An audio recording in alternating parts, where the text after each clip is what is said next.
Imagine waking up to find your entire sect has vanished without a trace. What would you do in this world of cultivation? Our story begins with a young man who unexpectedly became a candidate for the elite Tai sect, only to find everyone gone. Soon after, a system informs him that in 3 years, a great catastrophe will strike the world, leaving nothing but ruin. Assuming the sect fled after hearing the news, he decides to scavenge their resources to frantically increase his own power. However, he has no idea that the sect didn't actually abandon him, but was caught in a sudden, unexpected accident. They are all trapped in a secret realm directly above the sect, meaning they can see his every move from above. But when they witness him breaking through his bottlenecks in a single day and refining top-tier pills, the entire sect is stunned. They realize this boy is their only hope, while he, wandering the empty halls, remains utterly confused by the silence. Just as he wonders what on earth is happening, a cold, mechanical voice suddenly echoes inside his mind. Ding! The ultimate self-preservation system has been successfully bound, and it has detected the state of the host's current world. In exactly 1,024 days, a great calamity will occur, resulting in the deaths of trillions of living beings. Only by reaching the heavenly venerate rank can one find a slim chance of survival, and the system will assist him fully. He stands there speechless, but then an even more ridiculous thought crosses his mind regarding the missing disciples. He becomes convinced they didn't just vanish, but actually ran away early. To be honest, he feels quite betrayed by this. He wonders why they didn't take him along, so he asks the system what its functions are, hoping for a shortcut. He warns the system that his physical talent is quite poor, and if it relies solely on him, they are both doomed. The system immediately replies that its primary function is to assist his cultivation, guiding him step by step toward becoming a powerhouse. It then issues an introductory task, check in at the sect's library. A difficult task, or so the system claims. Upon completion, his natural talent will be increased by 10,000 times. Naturally, this revelation leaves him completely shaken. He never expected such an exaggerated reward, especially since as an outer disciple, he normally wouldn't even be allowed near the library. But with the sect now completely deserted, this task presented no difficulty at all, so he immediately set off for the library. Meanwhile, in the endless void high above the Tai sect, every disciple and high-ranking official found themselves trapped. This place was known as the Tai True Void, a sacred ground used by the sect every 10 years for cultivation and training. The leadership had brought the disciples here for experience, but just as they prepared to leave, the exit unexpectedly sealed shut. While the disciples remained deep in meditation, unaware of the crisis, the expressions of the sect leaders grew increasingly grim.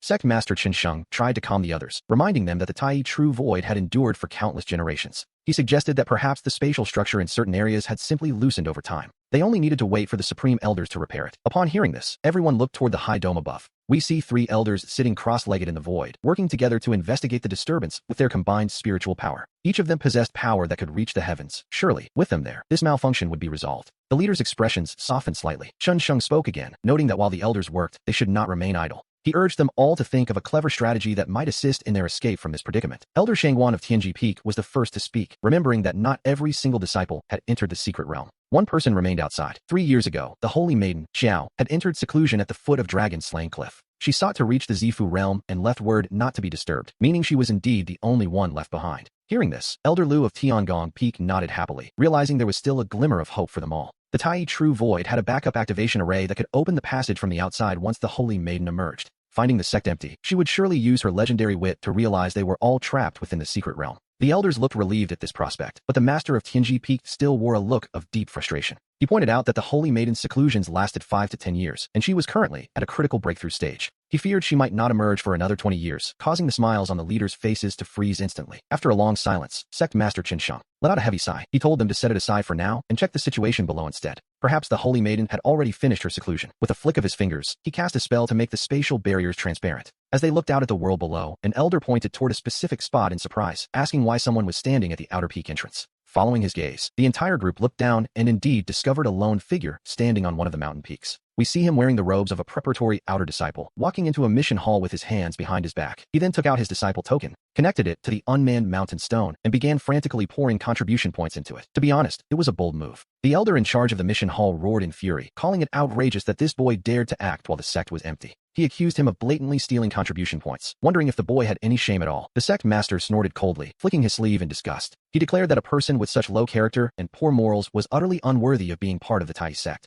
Our protagonist, however, had no idea he was being watched. Seeing the points in his token rise steadily, he felt a deep sense of satisfaction. Since everyone else had seemingly run away and left him alone, he figured there was no harm in taking a little extra for himself. He told himself the elders couldn't possibly blame him. Meanwhile, high above in the true void, the mission hall elder continued his heated rant. He called the boy shameless, claiming his skin was thicker than a city wall for taking 100,000 points without stopping. What a scoundrel! The sect master turned to Yin Jun, asking if he recognized the boy. Yin Jun watched the figure below for a moment before it finally clicked. He reported that the boy's name was Shi Qi, and that he had arrived at the sect 6 months ago after crossing the vast boundless sea. Seeing such a resilient heart for the path, Yin Jun had admitted him according to the rules, but the sect master simply waved his hand dismissively. He scoffed at the idea of a resilient heart, telling Yin Jun to look closely at the boy's actual character instead. The moment the boy saw the sect was empty, he began treating the sect's resources as his own personal property. The sect master muttered that while he couldn't punish him from within the secret realm, things would be very different once they got out. The sect master ordered him to go to the Hall of Discipline for 300 strikes. Yin Jun bowed quickly and retreated. The master of the transmission peak watched the boy below and shook his head. Meanwhile, our protagonist had just collected 1,000,000 points. He happily shook his token, thinking this would last a while. After that, he headed straight for the harbor. He used his token to activate a flying vessel parked by the docks, arriving at the transmission peak in just half an hour. The peak master saw this and knew he was heading for the library. He raised an eyebrow, noting the boy wasn't entirely stupid. However, he felt the boy was overestimating himself. In this sect, only the first floor of the library can be opened with points.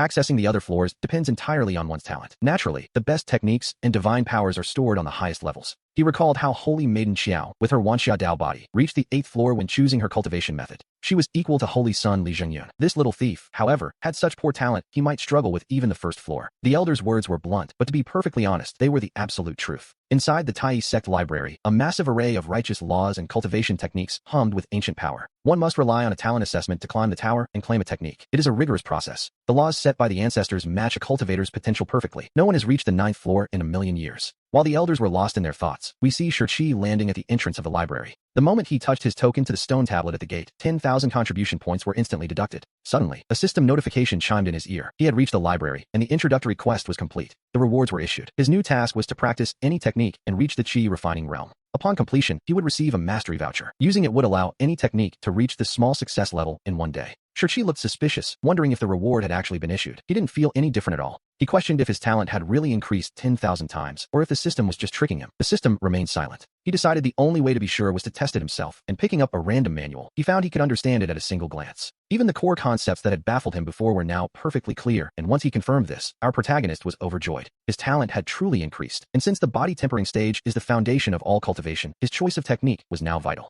With his talent boosted 10,000 times, he was determined to practice only the best. The manuals on the first floor simply wouldn't do anymore. At that moment, he had only one thought, to go upstairs. Meanwhile, back in the Tai Void, the various elders were busy passing judgment. The boy has entered the library, they noted, wondering how many floors he could climb. The transmission peak elder let out a cold snort. He remarked that if the pavilion had a basement, the boy would be stuck there, a joke that made the others burst into laughter. But just as they were laughing, the figure on the first floor began to move, instantly capturing everyone's full attention. They wondered if he actually intended to climb to the second floor, grumbling that this thief was being greedy after stealing so many points. They told themselves to ignore him, certain that the stairs to the second floor would stop him. To be honest, they expected a quick failure. The elder who had just joked about the basement felt a bit of a sting to his pride as he watched the scene unfold. The group fell into a collective, awkward silence. Though Shurqi had no idea, he was providing such high-quality entertainment for his superiors. After reaching the second floor and browsing a few techniques, he found them quite ordinary, with the best being only at the earth rank. He realized he would have to keep climbing, and as he moved upward again, the elders watching from above began to frown in confusion. While they were still doubting him, we see Shurqi stepping onto the third floor, a sight that left the observers quite startled. Their interest was piqued, and much of their earlier prejudice began to evaporate as they watched his progress. One elder even mused that if the boy truly possessed such talent, perhaps his death sentence could be commuted after all.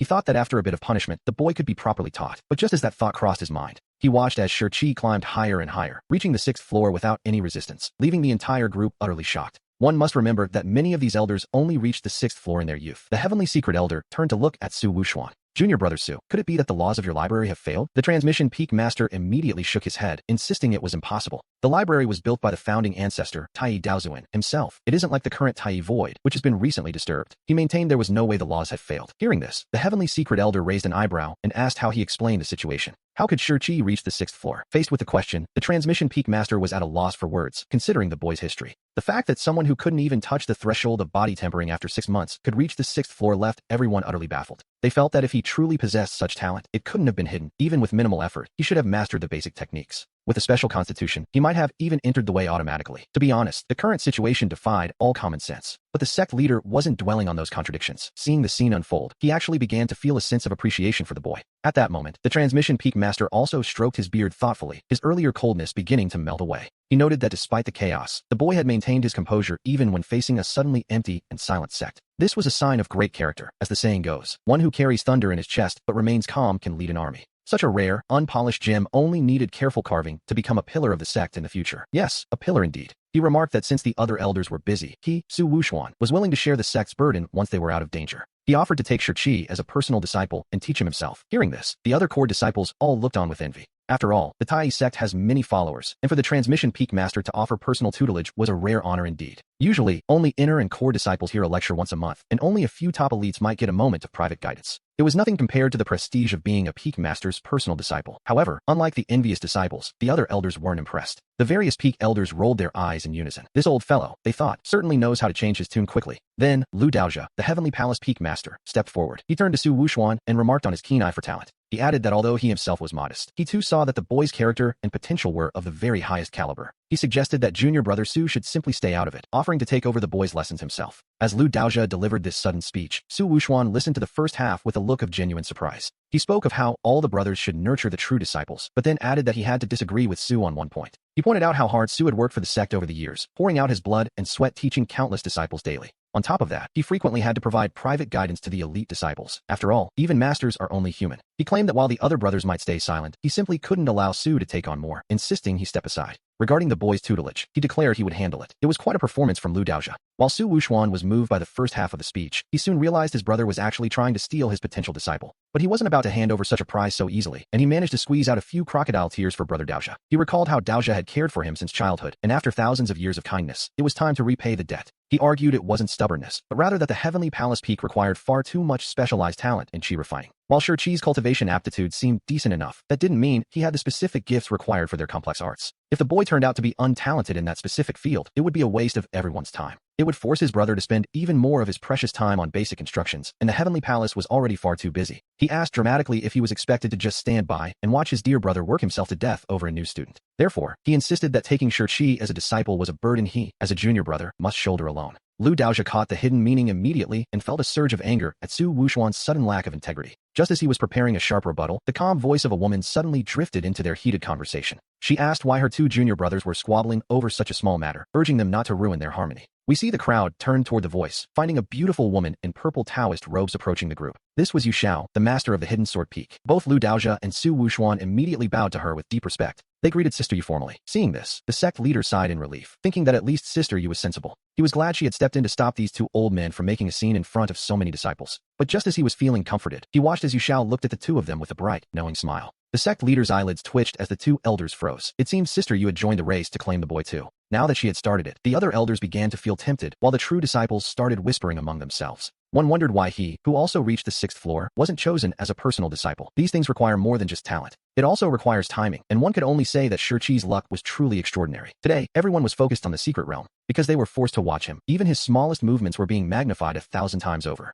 Naturally, this made it easy to catch Elder Yu's attention. Meanwhile, Su Wuxuan and Lu Daojia had finally fallen silent. They exchanged frantic glances for a long time, but to be honest, neither of them dared to argue with their senior sister. While they hesitated and other elders considered stepping in, an inner sect deacon suddenly arrived with urgent news. The other disciples trapped inside the realm were becoming restless. After a moment of thought, the sect leader made a decision. He decided to tell them the truth and made the realm's barriers transparent so the disciples could see the outside world. He hoped this would distract them. And so, under the gaze of thousands of pairs of eyes, the boy finally moved again. After reading several secret manuals on the 6th floor, he simply shook his head as if he were unimpressed with the selection. It seemed the techniques on this level didn't satisfy him as he looked up toward the stairs leading to the 7th floor. Then, he simply started walking up. At that sight, the entire Tai sect erupted into a complete frenzy. We should note that the gap between the 6th and 7th floors is a massive watershed, requiring vastly different levels of talent. Most of the peak masters and elders present only had the talent to reach the 6th floor. To reach the 7th was another matter entirely. Only the sect leader and Yu Xiao, the master of Hidden Sword Peak, had reached it, and everyone was certain Shiqi was just an ordinary mortal.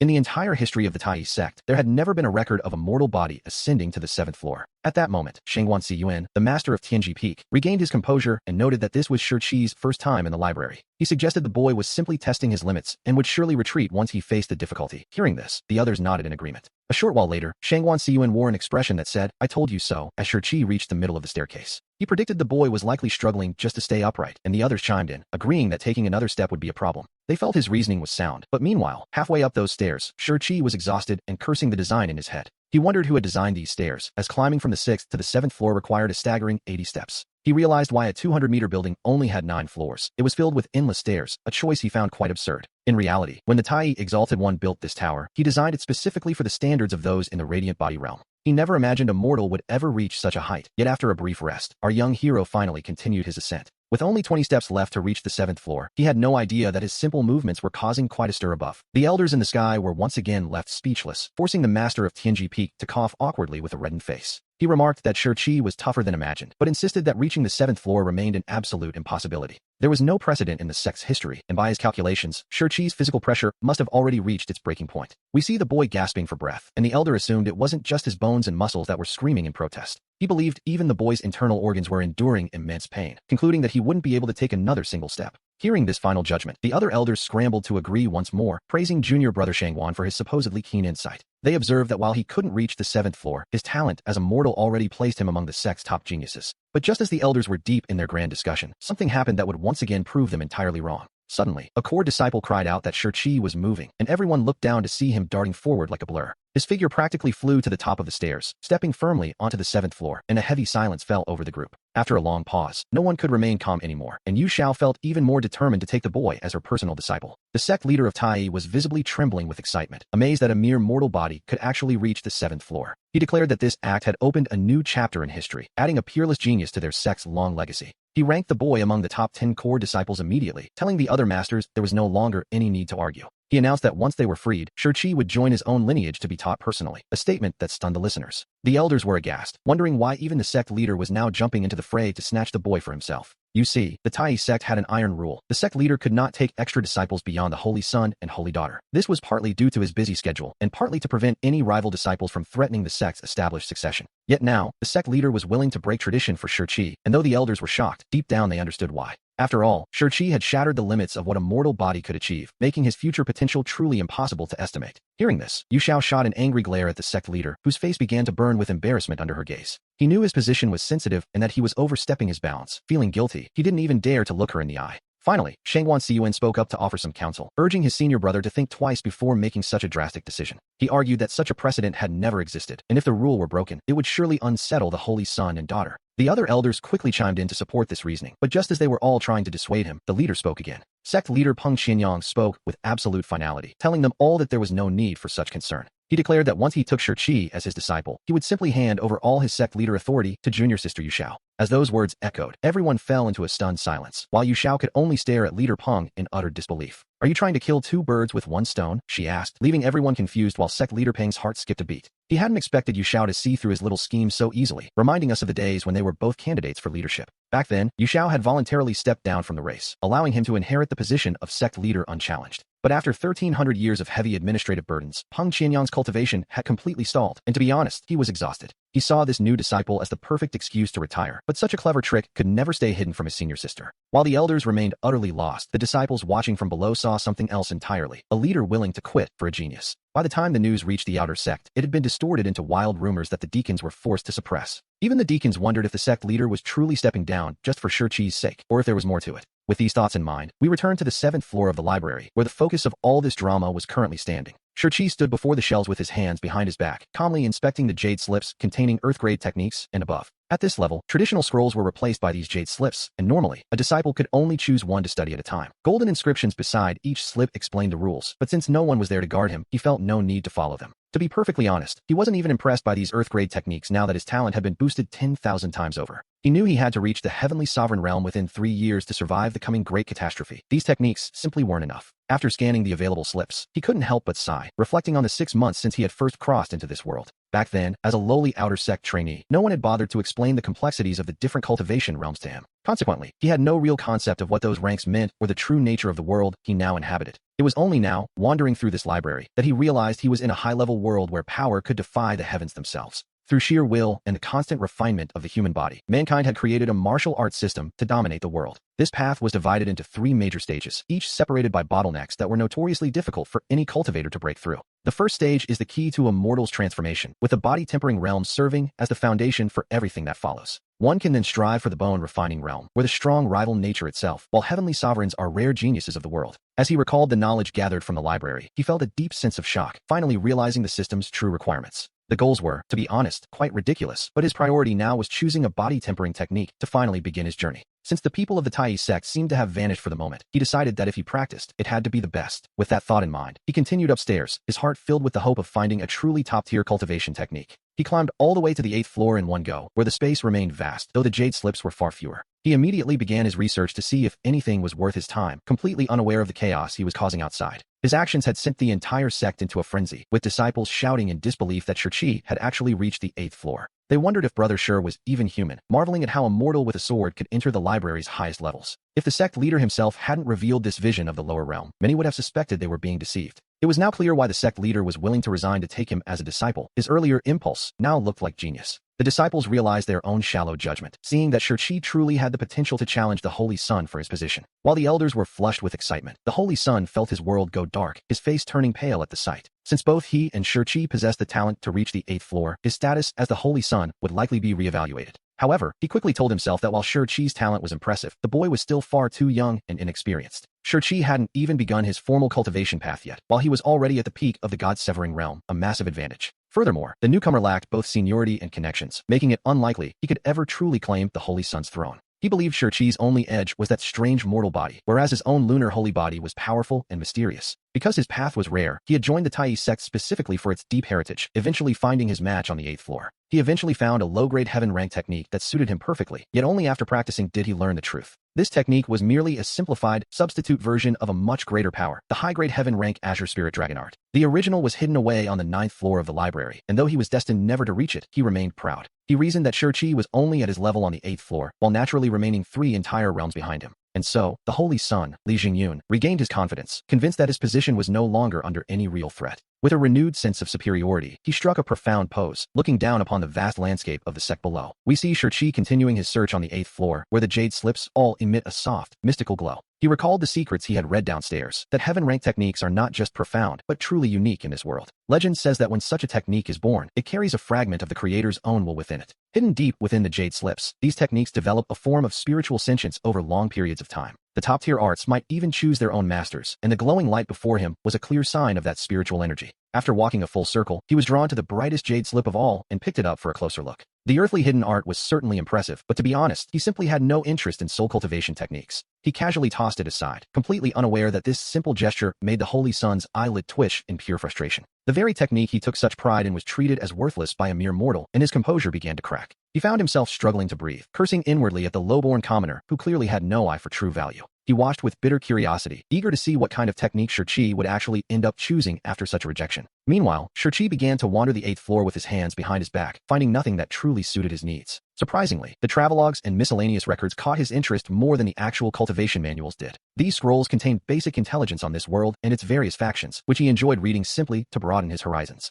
After finishing those records, Shi stepped toward the stairs, certain that the finest techniques, the true heritage of the Tai sect, awaited on the top floor. With a light and brisk pace, he began his ascent, completely unaware that his simple decision was about to send shockwaves through the entire sect. This move utterly stunned the observers watching from the peaks, who found themselves asking how it was possible for him to keep climbing. Some wondered if they were hallucinating as Shi took the stairs 2 at a time, heading straight for the legendary 9th floor. They began to question if the library's testing formations had simply broken, as such a feat seemed entirely impossible for a commoner. A million years ago, a genius with a divine body reached the top, but for Shi, a mere mortal, to attempt the same was unthinkable. After a brief, noisy uproar, the entire sect fell into a heavy silence, every eye fixed solely on that lone figure ascending the stairs. Even the 3 supreme elders, usually detached from worldly affairs, couldn't resist sending a sliver of their divine sense down to watch him. Under the watchful gaze of the entire sect, we see Shi easily step onto the 9th floor, and in that moment, the silence shattered. An absolute clamor erupted across the Tai sect. A man with a mortal body had actually reached the very pinnacle of the library. To be honest, witnessing a miracle that hasn't occurred in a million years left everyone convinced that Shi defied all logic.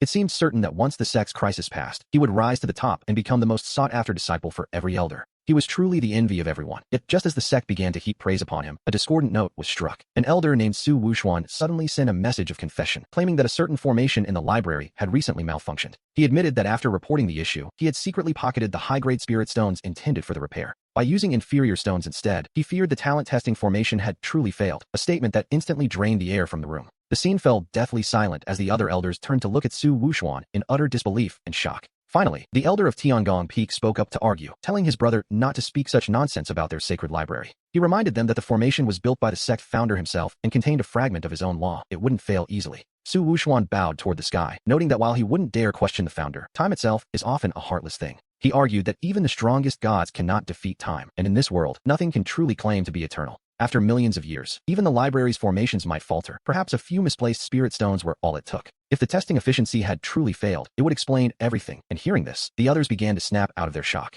After all, Shurchi hadn't even managed body tempering in 6 months, yet here he was, supposedly reaching the 9th floor. Breaking the limits of mortal talent so many times seemed impossible. If the formation was broken, then everything finally made sense. The Holy Sun, hearing these words, suddenly felt his confidence return. It was all just a ridiculous misunderstanding, apparently. His lunar divine body was still the greatest in the world, while the sect leader began looking for someone to blame for this mess. He ordered Elder Su to get out and report to the Hall of Discipline, just as the crowd began to feel the sting of embarrassment. But then, Yu Xiao looked at the sect leader with a faint smile and noted that he clearly didn't intend to take Shurchi as a disciple anymore. Since the sect leader was backing out, Yu Xiao claimed the right to take him instead, a statement that left everyone stunned. A moment later, the Tai sect leader seemed to wake up, realizing that Shurchi's talent didn't actually seem fake at all. Su Wuxuan quickly pressed him, asking if he was certain the formation hadn't failed, and the sect leader let out a long breath. He admitted he couldn't be certain, but confessed that they had all been far too narrow-minded in their judgment today. He realized that to truly see a person's talent, one shouldn't have to rely solely on the library's mechanical tests. As if a revelation had struck, the others instinctively recalled the scene where every jade slip glowed as Shurchi reached the 8th floor. That was the recognition of the heaven-ranked techniques themselves, and once they realized this, the elders quickly changed their tune again. They praised the heavens that it wasn't a mistake, claiming they had seen Shurchi's peerless talent from the very beginning. They declared Shurchi to be the supreme Kirin son of the Tai sect, a title that made the watching disciples' faces twitch in disbelief. Their minds were racing. One moment it's fake, the next it's real, and they wondered if the elders were just playing a joke on them. Meanwhile, our newly dubbed Kirin son had just stepped onto the 9th floor and began calmly observing his new surroundings. We see that the 9th floor of the scripture library has no shelves or miscellaneous books, only dozens of jade slips floating in midair as Shurchi takes his first step. The slips initially fall into a collective silence, sinking slightly, before suddenly erupting in a brilliant light and racing to surround him. This scene leaves the watching elders utterly speechless. It seems the saying that a technique chooses its master is more than just a legend. The Holy Sun immediately spots the Qingming dragon transformation art, yet the technique itself is floating behind Shurchi like a devoted follower. Shurchi, however, doesn't give it a second thought, a sight that makes the Holy Sun grit his teeth while the Tai sect leader marvels in silence. He realizes that this is the true power of a mortal body with infinite potential, a future that will surely be without limits. In a brief trance, the sect leader can almost see a peerless genius about to emerge and shake the world. Several different cultivation plans immediately begin to form in his mind, and with his decision made, he takes a decisive step forward. The sect leader bows toward the depths of the Tai peaks, addressing the 3 supreme elders to report his findings. He declares that since Shurchi's talent is so staggering, he intends to place the boy into the sect sequence. This would grant him a status above both the Holy Son and Holy Daughter, ensuring the sect pours every resource into his growth once they are free. This announcement sends a shockwave through the crowd, though the elders simply sigh, knowing the sect leader would eventually make this choice. The sect sequence is an ancient system from the era of Great Wars, designed to organize the most promising disciples into a competitive hierarchy. It forces them to struggle against one another until a final victor emerges as the first sequence, standing above all other disciples. In times of peace, this aggressive system was replaced by the gentler twin saints positions, as the old ways were deemed too radical. By restarting the sequence now, the sect leader is clearly treating Shurchi as the successor, which naturally makes the Holy Sun very nervous. The 3 supreme elders do not respond immediately, seemingly deliberating in private, while everyone else waits breathlessly for their verdict. But just then, a sudden commotion erupts from the outer area, and the elders quickly sweep the scene with their divine sense. It turns out Shurchi is making another move. As he prepares to select a technique, the system's voice suddenly rings out in his mind. It congratulates him for reaching the top floor and breaking the mortal limit, triggering a special bonus guide mission reward. He receives a one-time fusion voucher, and after a brief moment of confusion, he begins to understand exactly how this powerful tool works. This item allows multiple techniques to be fused and upgraded, though the success rate of such a fusion is far from guaranteed. The odds of success drop as the grade of the techniques increases, and in this world, every heaven-grade manual is entirely unique. To attempt a fusion, the original jade slips must be destroyed. If it fails, the knowledge within those manuals vanishes forever. Since mastering them is so difficult, destroying heaven-grade manuals is considered a capital crime against the legacy of the martial arts world. Shurchi hesitates at the thought, but the system immediately responds, urging its host to trust in its divine capabilities. It reminds him that everything is designed to help him survive the great catastrophe coming in 1,024 days. Time is simply too short. Even with a 10,000-fold talent, reaching the rank of Heavenly Venerable in such a brief window by practicing standard techniques is nearly impossible. To save himself, he must create a technique stronger than any heaven-grade manual currently known to exist in this world. His heart races at the suggestion, but since the system has already paved the way, he sees no reason to turn back now. Following the fusion process he memorized back on the 2nd floor of the library, he begins to circulate his energy to start the ritual. In the next heartbeat, every heaven-grade jade slip on the floor rushes toward the white vortex, swirling in front of him. The system confirms the use of the one-time fusion voucher, though Shurchi is blissfully unaware of the chaos he is causing elsewhere. Inside the Tai void above, the elders are watching with fury, and the sect leader's eyes are now filled with a murderous chill. He declares that by destroying the Tai legacy, Shi has committed an unforgivable sin that must be punished by death. Elder Yu from the Discipline Peak steps forward, suggesting to the sect leader that the boy's actions are far too calculated. He suspects Shi might be a spy sent by a rival power specifically to sever the sect's ancient heritage in one fell swoop. The elder from the Herb Peak coldly agrees, noting that whether he is a spy or simply a fool, the damage is already done. He argues that unless the boy is reduced to ashes, the sect will never be able to satisfy the public's demand for justice. Yu Xiao sighs deeply, feeling a pang of regret as he watches Shi attempt to fuse 37 heaven-grade techniques into one. The success rate for such a feat is practically zero, and it seems our top genius has finally run out of ways to save himself. Down below, the disciples are fueled by a growing rage, wondering how he could possibly dare to melt down every heaven-grade manual in the pavilion. The Tai sect may not be a royal court, but it is a unified body, and since he joined to learn their ways, he owes them his loyalty. Even if he wasn't grateful, he shouldn't have betrayed them like this. To be honest, many of those who admired Shi just moments ago are now feeling quite foolish. Their worship has turned to disgust, and they now view Shi as an eternal sinner within the world of martial arts. Meanwhile, the Holy Sun listens to the curses echoing around him, feeling a bit dazed by how quickly the tide has turned.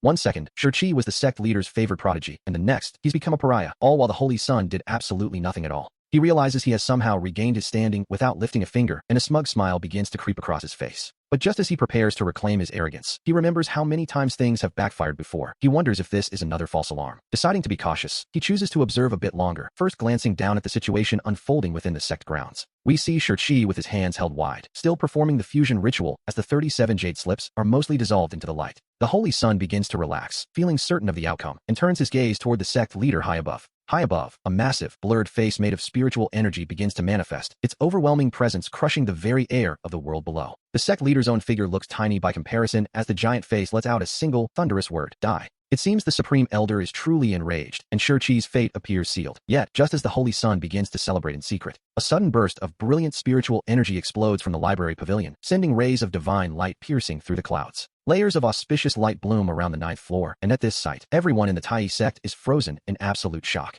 The sect leader stares down in total confusion at the figure below, unable to believe that a mere mortal could achieve the impossible. Against all odds, the fusion of 37 heaven-grade techniques has actually succeeded, and just as the sect leader stands there dazed, a steady, calm voice suddenly echoes through the air, breaking the stunned silence of the crowd. He looks up to see that massive face on the dome dissolve into a stream of light, descending before him in the blink of an eye. The light condenses into a white-haired figure. This is the Supreme Elder, Lan Zhong, and the sect leader immediately bows in greeting. Lan Zhong waves his hand dismissively, telling the sect leader there is no need for such formalities between them. His gaze then falls below, noting that this boy is truly extraordinary. He clearly has no cultivation and has never practiced these arts before. Yet, somehow, he seems to know the core essence of every single one of these 37 heaven-grade techniques by heart. He has even managed to trigger a heavenly phenomenon before the fusion process has fully concluded, a feat that is quite unheard of. Lan Zhong wonders if a peerless genius truly exists in this world, prompting the sect leader to lean in and whisper a cautious question. He asks if it is possible that the boy is the reincarnation of a great power, or perhaps possessed by some ancient monster. Lan Zhong considers this for a moment before shaking his head, explaining that if a soul remains intact, there is no need for such desperate measures.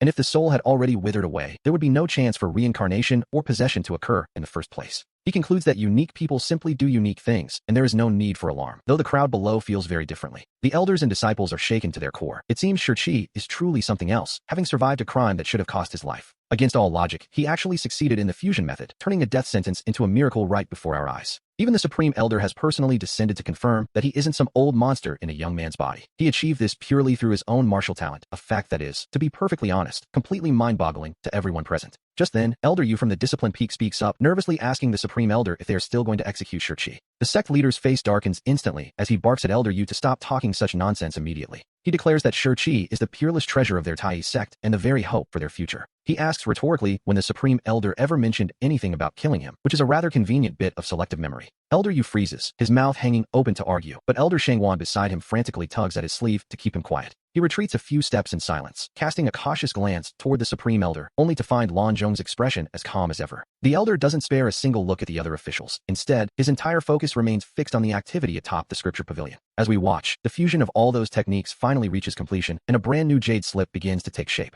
When the slip emerges from the white mist floating before Shi's chest, a flicker of solemnity passes over Lan Zhong's face. His voice then thunders across the entire Tai sect, declaring that the outer disciple, Shi, possesses both upright character and peerless talent. He announces that after 1,000,000 years, their sect finally has another disciple who has successfully reached the summit of the 9th floor. Therefore, Shi is granted the status of sequence, placing him above the saints as the head of all inner, outer, and core disciples. This order is to take effect immediately once he leaves the secret realm, a revelation that leaves every single disciple utterly speechless. After a brief, stunned silence, the Tai sect erupts into a deafening roar of excitement and disbelief from the crowd. Many feel a sudden wave of regret for ever doubting him, especially after he successfully refined 37 heaven-grade techniques. They wonder who else in history could achieve such a feat, jokingly complaining that senior brother, Shi nearly scared them to death. Trading every technique on the top floor for a single, upgraded version might seem like a gamble, but the significance is staggering. It means the world's first technique to surpass the heaven grade has just been born right here within the walls of the Tai sect. As tens of thousands of disciples cheer, Shi's reputation soars once again while he gazes happily at the floating jade slip. The fusion method worked perfectly. He realizes that during the process, he actually managed to learn all 37 original techniques.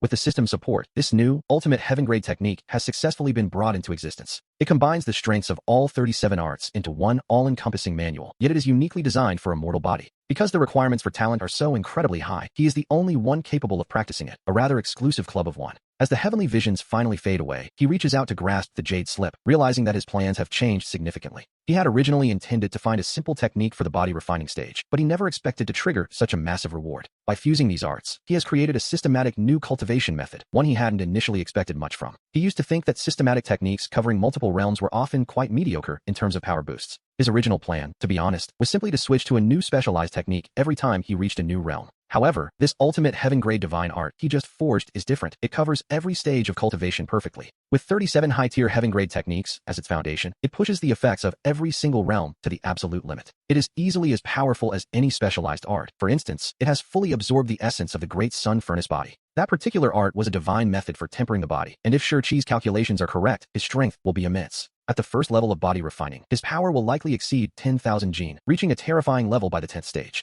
Excited by the prospect, he prepares to receive the information, only to see the jade slip begin to glow with a soft, pulsing light. As it connects to his sea of consciousness, he receives a faint initial message from the slip and can't help but smile. It seems the technique wants him to give it a name, so he rubs his chin and considers its origin as a fusion of many paths. Since it gathers the strengths of hundreds of schools into one supreme divine art, it represents the ultimate state of the infinite. He decides to call it the Infinite Tao Treasury, and as the words leave his lips, a heavenly omen descends once more. The jade slip shines brilliantly, manifesting the 4 characters for Infinite Tao Treasury in the air as he nods with satisfaction. He then presses the slip against his forehead, and guided by the spiritual essence within, the full contents begin to transfer. We see the vast stream of information flow into his mind, and once the process is complete, he snaps his eyes open. He is utterly shocked, realizing this technique is far too heaven-defying, as it possesses 3 truly unique characteristics. First, it has no elemental bias, perfectly resolving any conflicts between different types of energy within his body. Second, it has no bottlenecks. The technique circulates automatically at all times, constantly optimizing its own path. Third, it has no weaknesses in divine abilities, allowing him to combine attack, defense, and movement traits with total ease.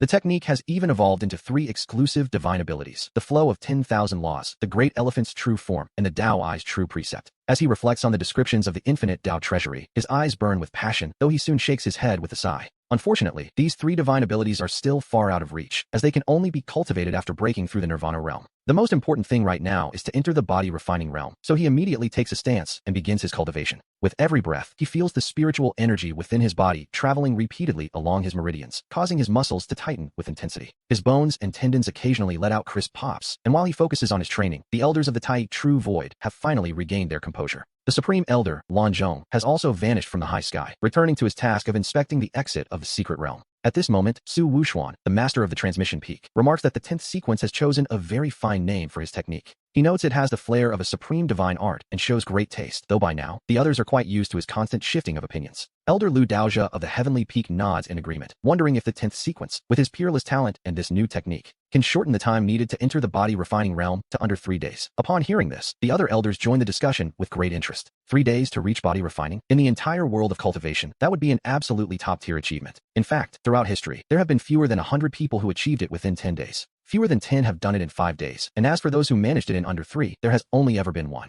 They recall the peerless genius from the great eastern wilderness 2 million years ago who suppressed an entire era, only to meet a tragic end. After reaching the peak of the God-transcending realm, he failed his final tribulation and perished under the heavenly lightning. Truly a lamentable fate. Shangguan Siyuan of the Heavenly Mystery Peak then asks what the best records in recent years have been, specifically regarding the current generation. Su Wuxuan sighs and recalls that when the current Holy Sun began his path, it took him over 8 days to enter the body refining realm. The Holy Lady, due to her unique constitution, only needed 6 days. Having said this, he turns his gaze toward the Holy Sun, Li Zhengyun. He asks Zhengyun how long he thinks their junior brother, Shi, will actually take to complete his body refining. As those words hang in the air, every eye turns toward the Holy Sun, who hesitates for a long moment before finally offering an answer. He admits that while his junior brother's talent is peerless, he wouldn't dare to guess blindly, noting that progress depends on more than just raw talent. It is a matter of comprehension, and since Shi is practicing a top-tier technique, the mental demands are far greater than usual. Naturally, such deep meditation takes time, so it would be perfectly normal if it took him more than 3 days to enter the body-refining realm. The elders nod in satisfaction, as the Holy Son's assessment mirrors their own. After all, a mortal body lacks the innate advantages of special constitutions. It is only natural for the speed to be slower, though they feel confident he should still manage to achieve it within 10 days. Elder Yu Shao finds himself admiring Shi even more, and his desire to take the boy as his personal disciple grows stronger by the second. At the same time, a spark of curiosity flickers in his heart. Just how many days will this miracle-working mortal actually need to succeed? Meanwhile, we see Shi fully immersed in the infinite Tao treasury, his comprehension reaching incredible heights thanks to his 10,000-fold talent boost. By the 5th cycle, he no longer needs to consciously control his breath or energy paths, and as the night passes, he continues his steady rhythm. After drawing in the very first breath of morning's spiritual energy, his posture suddenly tightens as the system's notification chimes in his ear. He has officially reached the body-refining realm, completing the tutorial quest and earning a specialized cultivation reward for his efforts. Deep down, he feels a surge of excitement, but his joy is nothing compared to the shock felt by the elders watching from above. They have just witnessed a mortal reach body refining in a mere 12 hours, leaving the sect leader to mutter to himself in a daze. 12 hours. To be honest, that doesn't just break the record. It completely shatters every historical precedent for the fastest cultivation ever recorded. The sect leader recalls that it took him 17 full days to reach the same stage, a realization that hits him with sudden clarity. He finally understands that the gap between ordinary geniuses and true monsters can be an absolute ocean, leading him to let out a self-deprecating laugh. However, the atmosphere shifts as several elders suddenly furrow their brows, sensing something unexpected in the air. The sect leader falls silent upon hearing their concerns, but in his heart, he can only offer a silent prayer for the young man's future.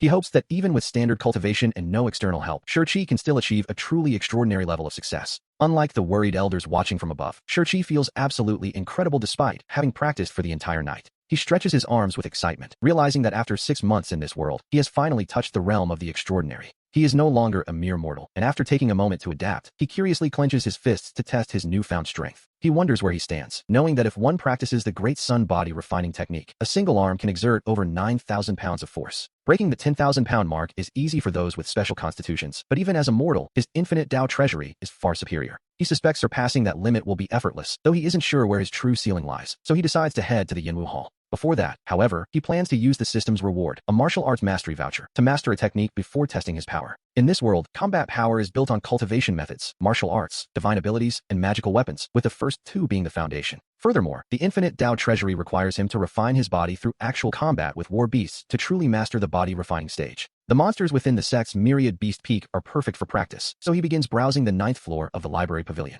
We see him scanning the high-tier heaven-grade martial arts, starting with the Tai Whisk Palm, a style known for its elegant and fluid movements. It doesn't quite seem to suit his style, so he moves on to the heaven-robbing finger, which looks impressive at first glance. However, using a finger technique to brawl with massive demonic beasts feels a bit risky, so he keeps it as a backup and continues searching. Finally, he stops before a floating jade slip that seems to radiate a unique spiritual aura, standing apart from the others. It appears completely indifferent to its surroundings, a quiet confidence, if you will, and he leans in to read the description, the 5 Peaks True Form Punch. This top-tier heaven-grade art uses punch intent to summon the soul of the mountains, making every strike as heavy and unstoppable as a falling peak. It is designed to suppress all things, but it carries a warning. One must possess a force of 10,000 pounds at the first stage of body refining to learn it. A surge of joy washes over him as he reads this, realizing this bold and aggressive technique is exactly what he was looking for. To be honest, it feels as though it were tailor-made for him, even if the 5 sacred mountains of this world differ from those of his past life. While the descriptions might be slightly exaggerated, its power is undeniable, as the strength of the technique scales directly with his own cultivation. For a commoner, this punch might feel like a mere tickle, but in the hands of a god-transcending master, it could shatter the very heavens. The thought of such power brings a smile to Shi's face, and without a second thought, he presses the jade slip against his forehead. A flood of profound techniques and cultivation secrets pour into his mind, and a few moments later, he releases the slip with a look of pure satisfaction.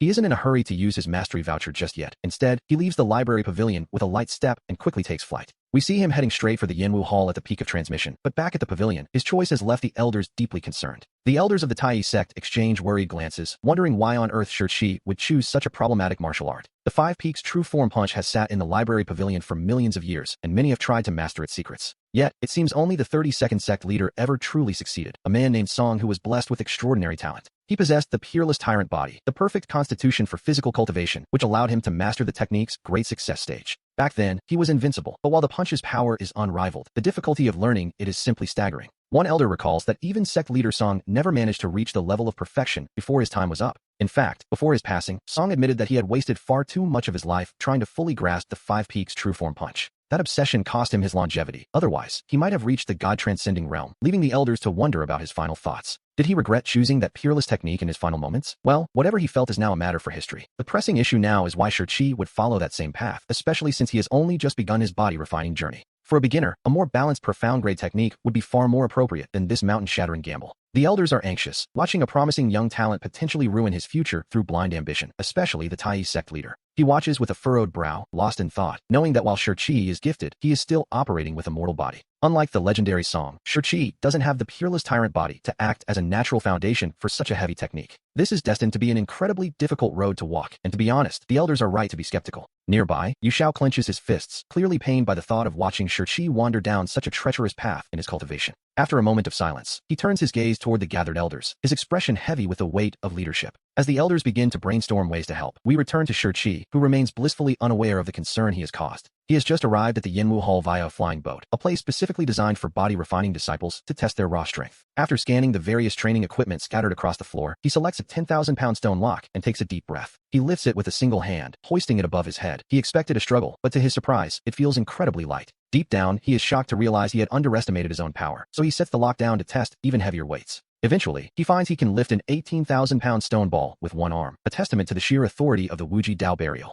At just the first level of body refining, his single-arm strength has reached 18,000 pounds. The higher the start, the greater the future gains. Every breakthrough will amplify his physical body in all directions, and by the time he reaches the great circle of body refining, the accumulated power will result in a massive leap forward, a realization that brings a confident smile to his face. He tells himself that this is the kind of script a transmigrator deserves. With this strength, he would have been a top-tier disciple. If the sect hadn't been evacuated, he surely would have been named a true disciple. Unfortunately, the Great Tribulation is only 3 years away. Now, he must use every possible means to save himself, and with that thought, he heads toward the interior of the Yanwu Hall's main building. A full day and night of high-intensity reading and cultivation has left him exhausted, and he desperately needs a long sleep to recover. Once he is rested, he plans to master the 5 Peaks True Form Punch before heading to Wanshou Peak to battle demonic beasts. He reviews his cultivation plan in his mind as he enters the building, finding the nearest bed and collapsing onto it. He is soon fast asleep, but meanwhile, the news of his 18,000-pound feat has begun to spread like wildfire. The disciples of the inner and outer gates are in an absolute frenzy, wondering how on earth he lifted that massive stone ball with one hand. They had heard his constitution lacked special abilities, yet here he is, showing such terrifying power at only the first level of body refining. The rumors begin to swirl that Shang-Chi truly is the chosen one of the Supreme Elder, having refined his body to 18,000 pounds in a single night. Many wonder if he has already shattered the sect's records, fearing his natural talent might even surpass the greatest geniuses of the noble families. It seems the sacred lands aren't the only places where legends are born. To the outer disciples, Shang-Chi has become a true role model. As the night deepens and we see Shang-Chi drift into a peaceful sleep, the crowd finds themselves with nothing left to watch, and boredom sets in. The inner disciples have spent decades in meditation and can endure the silence, but the outer disciples are beginning to grow restless. They start to pass the time with idle gossip, though naturally, every conversation eventually finds its way back to our sleeping protagonist. They remark on how surreal yesterday felt, witnessing a divine vision for the first time, though the reality of the situation is even more absurd. Imagine a mere mortal triggering such a phenomenon. They wonder why Shang-Chi didn't enter the Tai True Void with the rest of them. Some suspect he has no idea where they've gone, meaning from his perspective, he simply woke up to find the entire sect had vanished. In a way, he is quite lucky. With the sect standing empty, he can use any resource he desires without anyone to stop him. Yes, and since the Supreme Elder has granted him such high status, he could probably tear the buildings down and face no consequences. They joke that the sect master might even praise his strength upon their return, but then a darker thought occurs. What if they never get out? If that happens, Shang-Chi will be the one to suffer, living all alone in such a massive sect without a single soul to talk to. He wouldn't even find a pet for company. After a few months, or perhaps decades, the isolation would surely drive a man mad. An elder standing nearby can't help but roll his eyes at their chatter. To be honest, these boys have it all backward. He tells himself that while Shang-Chi's fate is uncertain, they will be the ones to lose their minds first if they remain trapped here. With 3 supreme elders present, escape should be certain, yet as he glances toward the depths of the secret realm, he feels a sudden chill. Meanwhile, at the heart of the Tai True Void, the high-level leaders aren't worried about escaping, but rather about how to contact Shang-Chi. They are desperate to warn him not to waste his precious time practicing the 5 Peaks True Form Punch, as Su Wuxuan paces back and forth. Transmitting sound via spiritual power has failed, and the heavenly jade is silent. He wonders what other options are left as the night slips away. The elders of the 12 Peaks continue to brainstorm one plan after another, yet not a single one seems reliable. In the end, the barrier laws of the Tai True Void are simply too powerful, creating a boundary with the real world that even they cannot breach. After pulling a long sword adorned with flower petals from her storage realm, Yu Shao lets out a heavy, frustrated sigh. Upon hearing this, Zuichimo, the master of the soul-suppressing peak, suddenly experiences a flash of inspiration. As he speaks, the eyes of the crowd light up, knowing that practicing puppetry requires dividing one's divine sense to function. By embedding this sense into a puppet for control, the priority of this technique is incredibly high, comparable to a blood-bound divine weapon. Even across thousands of miles or through restrictive formations, a connection can be felt, and the Tiangong Peak elder watches him expectantly. He tells him to try and see if he can reach that pile of scrap metal he calls puppets, before Zhuichimo can even get angry. Su Wuxuan frowns at Lu Daojia, asking why his senior brother is always bringing up Zhuichimo's shortcomings like that. He notes that it's enough to know the puppets are scrap metal in one's heart without saying it aloud, until the sect master intervenes. The sect master tells junior brother Su to be quiet as well, while Zhuichimo, face tense, bows and prepares to begin. With a look of great anticipation, the sect master nods, telling him to try his best, and that failure is perfectly acceptable. Zhuichimo nods back, closing his eyes to focus his entire being on the task at hand. Panting and wiping the sweat from his brow, the sturdy Yu Shao rushed forward to ask his junior brother, Zhua, how things were going. Zhuichimo shakes his head, explaining that the barrier laws created by the ancestor are too strong for his divine sense to pass through. While the others feel a wave of disappointment, Zhuichimo quickly adds that there is, however, one small puppet beast. He managed to establish a faint connection with a palm-sized Qiongqi he refined back when he first started learning puppetry. Because of his lack of experience, it was a failure, a useless beast, and he had simply tossed it into the soul-suppressing peak warehouse. He explains that while the Tai True Void blocked his connection to all high-level puppets, perhaps the reason for this success was simple. The divine sense required for those puppets is too massive, whereas this failed little beast has such low requirements that the connection held. Because it was a failed prototype, it can't release spiritual energy or cast spells, and the things it can actually do are quite limited. Upon hearing this, the Tai sect master waves his hand dismissively, noting that it doesn't matter as long as it can move. We see that their only goal is to find Shurqi and have this little puppet beast scratch out the situation on the ground. Once that's done, its mission is complete. In the sect master's eyes, whether Zhuichimo's puppet has any combat ability is irrelevant. It doesn't even need to transmit sound, as the inner sect is perfectly safe and Shurqi isn't in any real danger anyway. As long as this tiny puppet can be driven to move, it counts as a success, and once it locates Shurqi, the plan is simple. He can just control the beast to ride on the ground, and Shurqi will naturally understand the situation once he sees it. The other elders agree with this logic, and Yu Shao smiles warmly at her junior brother, Zhuichimo, urging him on. She tells him to hurry and find Shurqi so the boy can finally give up that Five Peaks True Form Fist technique. She hopes he'll switch to her own Tai Clear Light Art, but the sect master immediately interrupts her with a sharp remark. He asks Yu Shao what kind of nonsense she's talking about, insisting that once they reach Shurqi, the boy must follow him. He is certain that the boy should learn the wood-returning heaven technique under his personal guidance. After all, it is the most suitable heaven-tier divine ability for someone starting their cultivation from the Jade Body stage. It is a rare technique that, once mastered, allows one to regrow flesh and bone even if only a single breath of life remains. Yu Shao maintains her polite smile, but her tone sharpens as she asks if Sect Master Pang truly means what he's saying. She wonders if he really wants their once-in-a-million-years genius to ignore combat methods entirely. It seems he'd rather the boy focus on how to take a beating and survive, which, to be honest, is a bit of a pessimistic start. Seeing them bickering like this, Zhuichimo hesitates before stepping forward to tell his senior brother and sister to stop fighting. He drops a bit of a bombshell. His little puppet beast is physically incapable of writing a single word. The sect master frowns in confusion, and Yu Shao is equally baffled, wondering why a beast with claws couldn't simply scratch at the dirt. Zhuichimo rubs his hands together awkwardly, explaining that he designed the 4 feet as round spheres, which the others will see shortly. We see him activate a hand seal, releasing his divine sense to instantly connect with the storage room on the mountain below. Then, under the bewildered gazes of the group, a round, clunky iron ball comes rolling out of the small storage room door. In the moonlight, its true form is revealed, a tiny, rusty metal Qiongqi beast, no larger than a person's palm. At first glance, it looks like a cheap iron toy, featuring 2 small red rubies embedded where its eyes should be. It has a pair of wings on its back that look like they were made of rags, and legs so short they're almost invisible as it waddles along. Its tail is nothing more than a broken broom. Zhuichimo, his face turning red, points out that the poor thing can barely even walk. The entire group is left speechless by the sight, and Shang Tun can't help but voice his blunt criticism of the creation. Hearing this, Zhuichimo retorts defensively, reminding them that he already said it was a failed prototype from his training. He asks if they don't find the little beast charmingly clumsy, but before a real argument can start, the sect master steps in. He calls for silence, telling everyone to settle down before turning his attention back to junior brother Zhua. He asks how this little beast is supposed to actually meet with Shurqi, prompting Zhuichimo to explain immediately. He informs the sect master that while the internal arrays are paralyzed, the wings can still be activated normally. Because of this, it possesses a limited ability to fly, a detail that makes the sect master's eyes light up with relief. Deep down, he is grateful the puppet was modeled after a Qiongqi. Without wings, they would have reached a complete dead end. He quickly gives the order for Zhua to try activating it, suggesting that if it works, they should proceed. He tells him to let it fly toward Chuangong Peak, noting that they will figure out how to communicate with Shurqi once it arrives. Zhuichimo nods and takes the command, immediately splitting off a thread of his divine sense to take control of the puppet. The puppet beast begins flapping its tattered wings to take flight, its round body wobbling precariously through the air. Watching it go, the gathered elders can't help but feel a sense of deep concern for the success of this plan.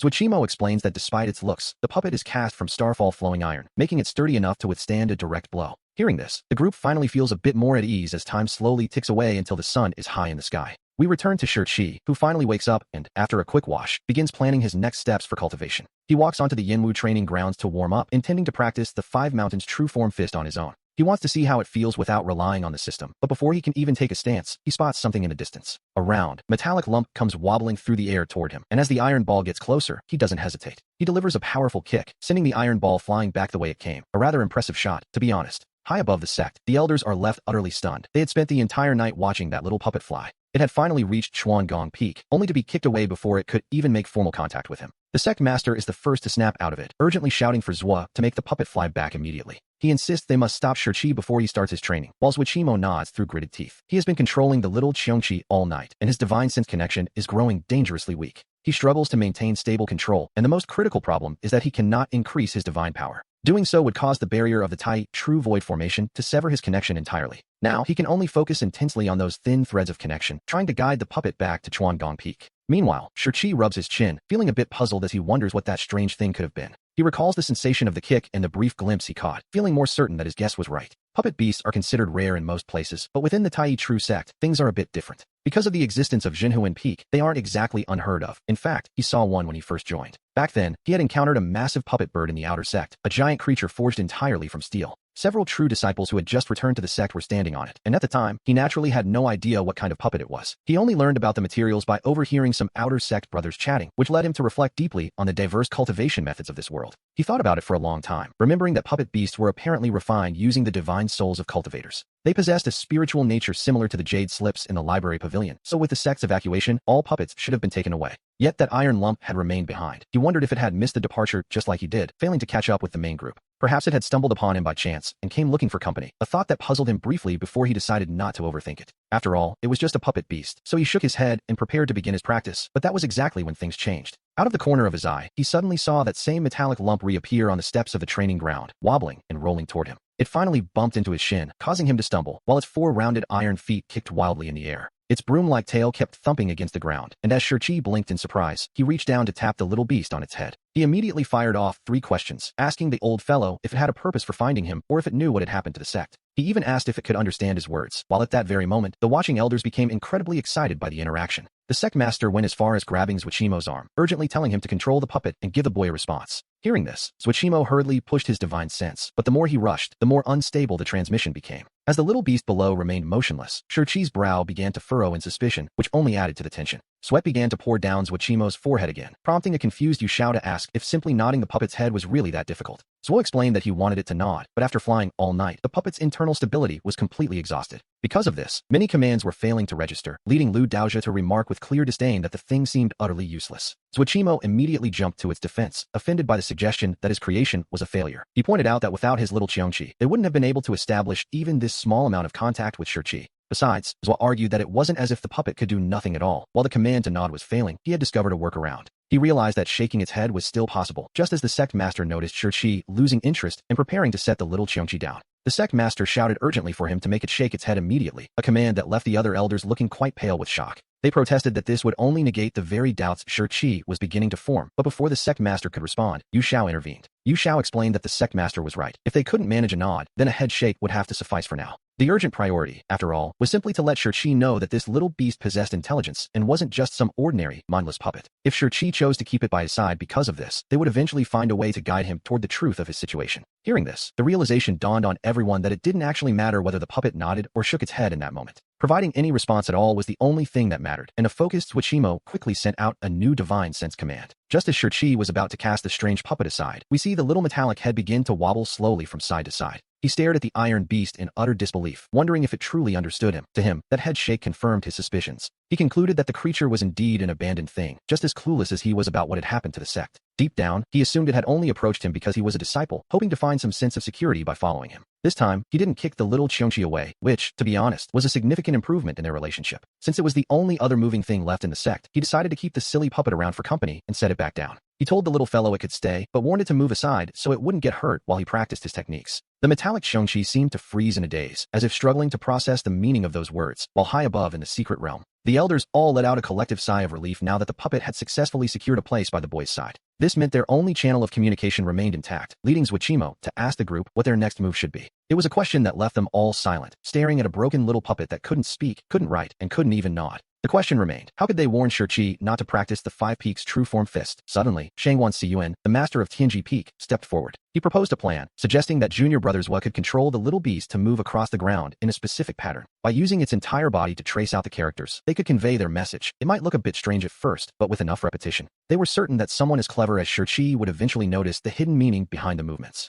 Suddenly, the puppet beast began to dash around as if it had lost its mind. Though because its feet were round spheres, it looked more like a frantic scramble. Watching it stumble and roll was enough to leave anyone confused, and even the elders of the Tai sect felt a collective headache coming on. Shangwan Siyuan frowned, criticizing Zhu's clumsy control and asking who on earth could possibly recognize that as writing. Zhuo immediately snapped back, telling him to try it himself if he was so confident, noting that the little Qiongqi was already unstable enough. He argued he was doing his best given the circumstances, and just as Shangwan Siyuan prepared to retort, the sect master silenced them both with a glare. After a moment, the sect master asked what exactly Zhuo was trying to write, to which Zhuo explained his intended message. He wanted to say, "The sect is fine, do not practice the Five Peaks True Form Fist." Hearing this, the sect master shook his head in disapproval. He decided that was far too many words and ordered Zhuo to simplify the message to just 4 characters, "Do not practice." Zhuo immediately followed the order, causing the already abstract scrap metal puppet below to change its movements mid-stride. Before it could even finish the first sentence, it began tracing new characters. At first, it truly looked like the puppet was just malfunctioning. But as we watch, the path the creature takes starts to seem intentional, prompting Shang-Chi to begin observing the patterns with intense focus. The elders grew excited, believing the boy had finally understood, as his natural talent would surely allow him to decipher the writing. They urged Zhuo to keep up the performance without letting his divine sense waver for even a single second. Zhuo was under immense pressure now. If the little Qiongqi simply had 4 stable legs, riding on the ground wouldn't be so difficult. The real problem was that the puppet's 4-leg joints were unnaturally flexible, which, in this case, was more of a curse than a blessing. He couldn't even manage a simple nod, yet here he was, forced to write complex characters using legs that seemed to have a mind of their own. The goal was simple, trace the words, "Do not practice" on the ground. Now, everything depended on whether Shang-Chi could actually interpret them. We see Shang-Chi watching the puppet's chaotic trajectory with intense focus. After observing for a long time, he finally begins to piece it together. He realizes the creature is actually writing. Even though the strokes are crooked and messy, to be honest, they're a disaster. It is definitely a message. It seems to be the character for medicine. At that exact moment, as Shang-Chi identifies the first word, the atmosphere within the Tai sect shifts. The elders are practically vibrating with excitement. They are convinced Shang-Chi's talent is terrifyingly high for guessing correctly under these conditions. One elder remarks that even knowing the answer, he can't see the word in those scribbles. Shang-Chi truly is a rare genius, it seems. Whether it's his cultivation talent or his sharp mind, Shang-Chi is proving to be in a league of his own. A talent like this is a joy to behold. The elders agree they must guide him onto the right path, believing the future glory of the Tai sect rests entirely on this young man's shoulders. Even the sect master breathes a sigh of relief, his heart finally finding some peace as the plan seems to be working. He reasons that if Shang-Chi is clever enough to guess medicine, then surely the simpler characters will be easy for him to recognize. Even if the puppet's writing remains abstract, the sect master believes the core message will eventually get through to him. Of course, it was never going to be a perfect transcription, but given the strange circumstances and the location of the Yanwu arena, the sect master is certain that Shang-Chi will be able to achieve a moment of true enlightenment and understanding. If this step succeeds, explaining the sect's current situation or guiding him from a distance will no longer be just a desperate dream. With this thought in mind, the sect master and Yu Shao feel as though the situation is finally under control, or so they hope. Back on the ground, after watching the patterns repeat several times, Shang-Chi uses his powerful imagination to reach a bold conclusion. He decides the first word is medicine. He can't quite make out the rest, but he thinks he sees something resembling the word practice. Out of a dozen messy strokes, he managed to guess 2. In his mind, that's actually quite an impressive feat of deduction. He feels a sense of accomplishment. To be able to pull any meaning at all from those chaotic movements is a testament to his focus.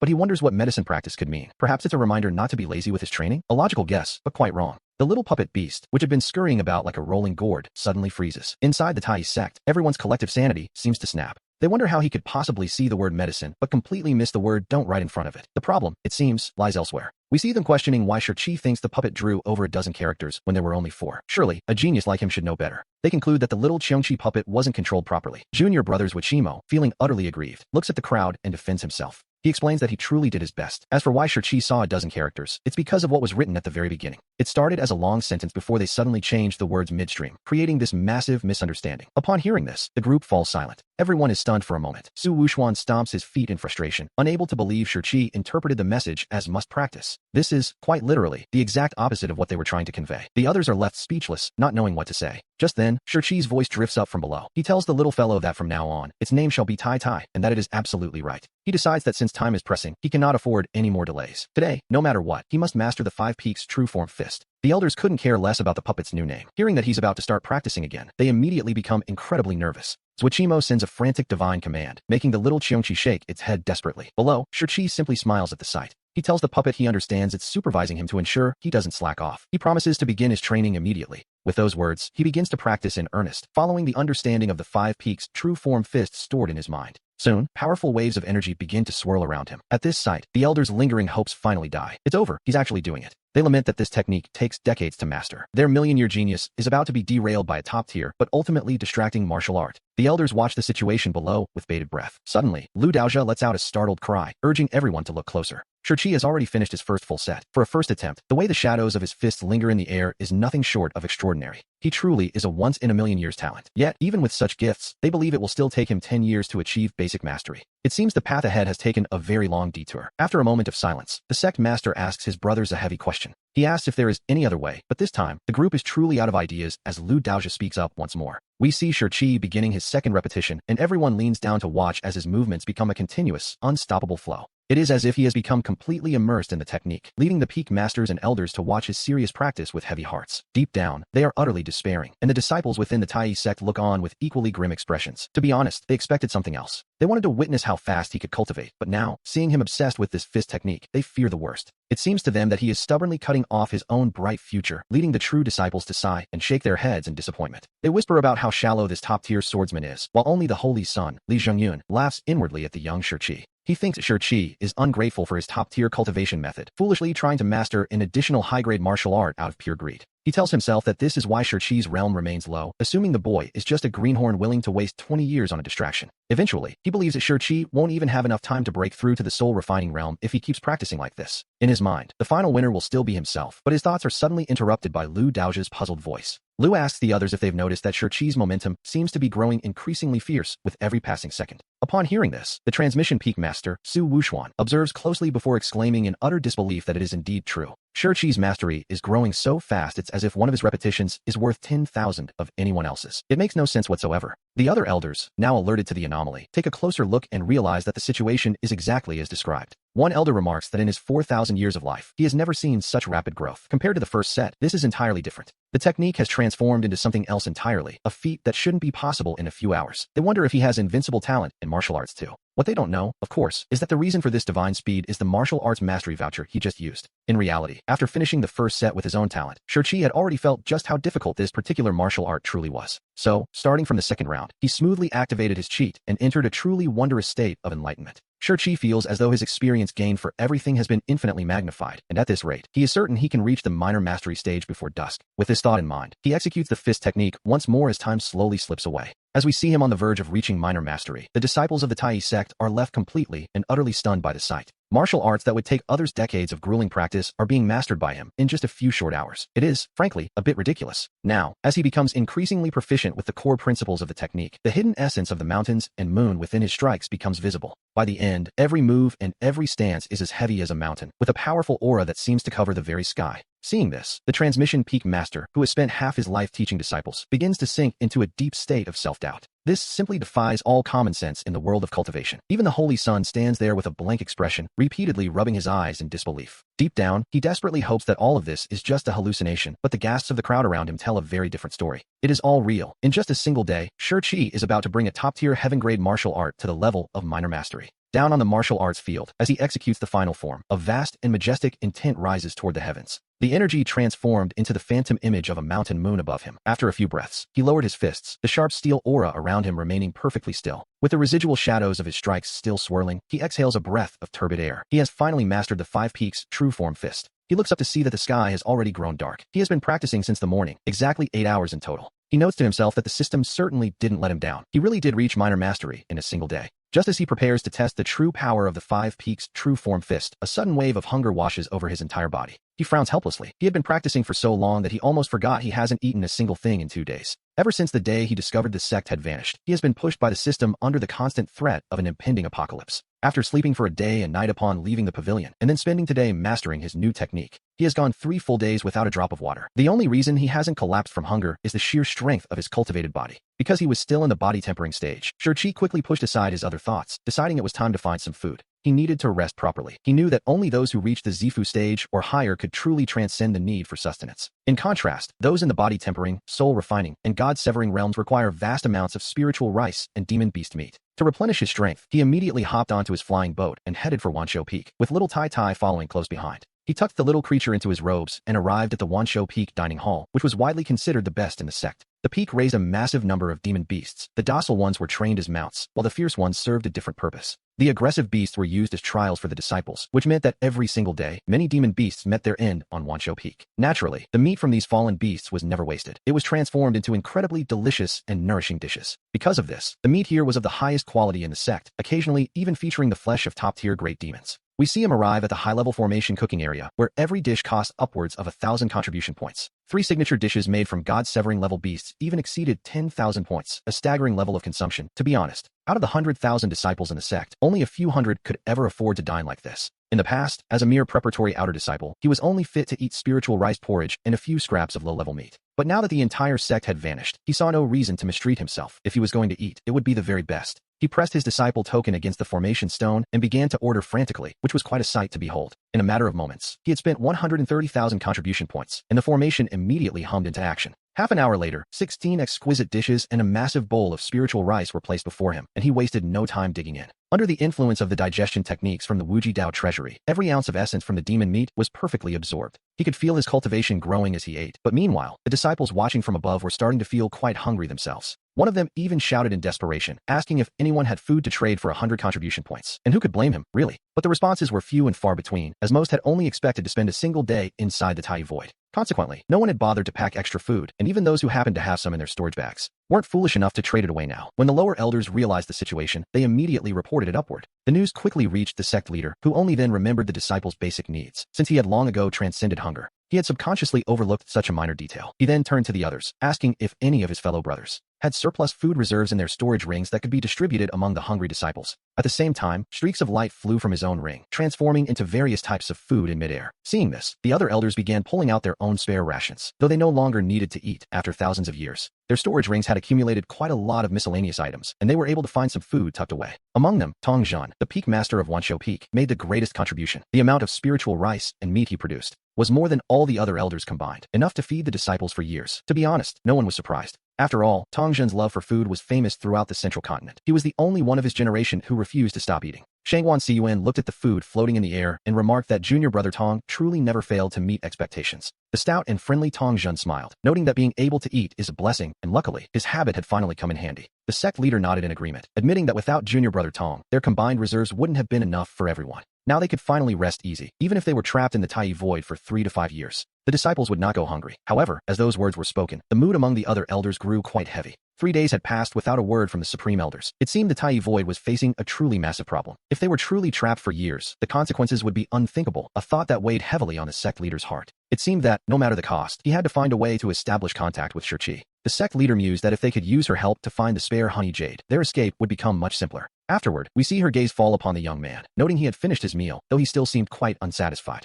He stood up and began scanning the dining hall once more, as if searching for one last thing worth eating. Meanwhile, Zhuqiuanma had temporarily stopped controlling the small Qiongqi, allowing it to rest quietly within Shurqi's sleeve. At this moment, he asked out of curiosity why the 10th sequence had such a massive appetite, having finished 16 dishes already. Su Wuxuan responded that it was likely due to his cultivation technique, given that the internal Wuji Dao treasury was so vast. It was a divine skill born from refining 37 high-grade Heaven Street techniques, and as we know, the deeper the technique, the more energy it consumes during cultivation. Tong Zhen added his own explanation, noting that Shurqi hadn't eaten in 3 days. After a day of practicing the 5 moons true form fist, his body was so depleted that he was burning energy faster than he could eat. His appetite was naturally enormous, but as the words left his mouth, Tong Zhen's eyes suddenly froze while following the boy's movements. He cried out in alarm that the boy was heading for his storehouse, where a top-grade yumming fish sat waiting to be cooked. At that moment, our protagonist was searching for more sustenance, feeling his cultivation realm steadily growing within him. He had even begun to feel the threshold of the second layer of body tempering, though he deliberately suppressed the breakthrough. He knew that advancing in body tempering required the physical form and spiritual energy to reach a natural point of resonance. Only then would the body receive a true boost, so a cultivator must prioritize tempering their physical strength before the breakthrough. By his rough estimate, his single-arm strength had surpassed 20,000 pounds, and one more meal would change everything. He would surely reach the critical point of his realm, so next, he needed to consume the flesh of a high-grade demonic beast. By using the power of the Wuji Dao treasury to convert that energy into physical strength, he could finally break through. As he was calculating his next move, a crisp, mechanical sound suddenly echoed within his mind with a sharp ding. The system detected his intense craving for high-quality food, triggering an extra guide mission to complete a perfect gourmet meal. The mission was clear: cook and consume high-grade demonic beast meat to earn a purple trait reward called Waste Not, Want Not. While eating the beast's flesh, the digestion effect of his body-tempering technique would triple, a prospect that made Shang-Chi's eyebrows twitch with interest. He hadn't expected a trait reward this time, which sounded excellent, though he knew the task wouldn't be easy to complete. The main challenge was finding high-grade meat, as the criteria for high-grade depended on the creature's bloodline rather than its raw power. The higher the bloodline, the greater the potential and the richer the essence within the flesh, and to be honest, the meat he just ate had barely surpassed the ordinary level, falling far short of his standards for high-grade quality, or so he told himself. Without even realizing it, he had walked right to the dining hall storehouse, and pushing the door open, he found a spacious, bright room.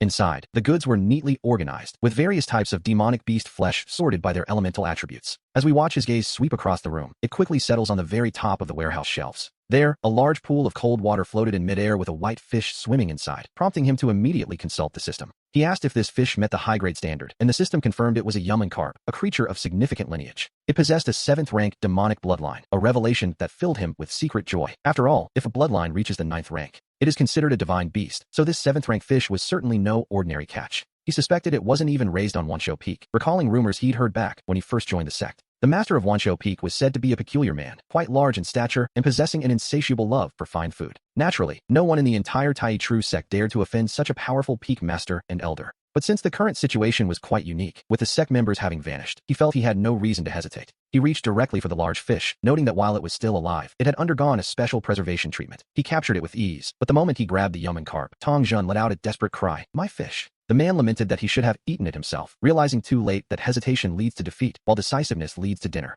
Standing nearby, the robust Su Wuxuan couldn't help but chuckle, noting that the Yaman carp is a delicacy even among 7th-rank beasts, prized for its sweet flesh. Every inch of its meat is packed with the essence of heaven and earth, offering immense benefits to any cultivator below the nirvana stage. It was a cruel twist of fate. Senior brother Tong Jun had spent a lifetime of effort to obtain this fish, yet he hadn't even tasted it himself. Instead, Shang-Chi was about to reap the rewards. Meanwhile, back at the peak, the various masters and elders could only press their hands to their foreheads in frustration. Lu Daozhe patted Tong Jun on the shoulder, trying to console him by saying it was just a fish, and he could simply catch another one later. Tong Jun retorted huffily that it wasn't that simple, as the Yaman carp was practically extinct throughout the entire central continent. Only the old demon of reincarnation from the Sixth Path sect kept a breeding pair, and to get this single offspring, Tong Jun had to go to extremes. He had traded away countless treasures and agreed to a magical duel that lasted 3 days and nights, nearly collapsing from exhaustion on that cursed mountain. He asked the group if they had any idea how difficult it had been, and hearing his grievance, the others couldn't help but feel a flicker of genuine sympathy. After all, the old demon of reincarnation was a notorious figure in the demonic path, famous across the central continent for his cruelty. He delighted in bullying juniors and stealing treasures, and even when facing cultivators of his own rank, he would force them into brutal combat. He never let anyone off easily. Seeing the distress on his face, the sect leader looked at Tong Jun with concern and addressed him softly. He warned his junior brother not to risk his life like that again, reminding him that the old demon's temperament was notoriously erratic and dangerous. If something had gone wrong during that duel, the consequences would have been dire. Hearing this, Tong Jun let out a cold, confident smirk. He told the sect leader he was overthinking it. While he might not be able to defeat the old demon, the demon certainly couldn't harm him either.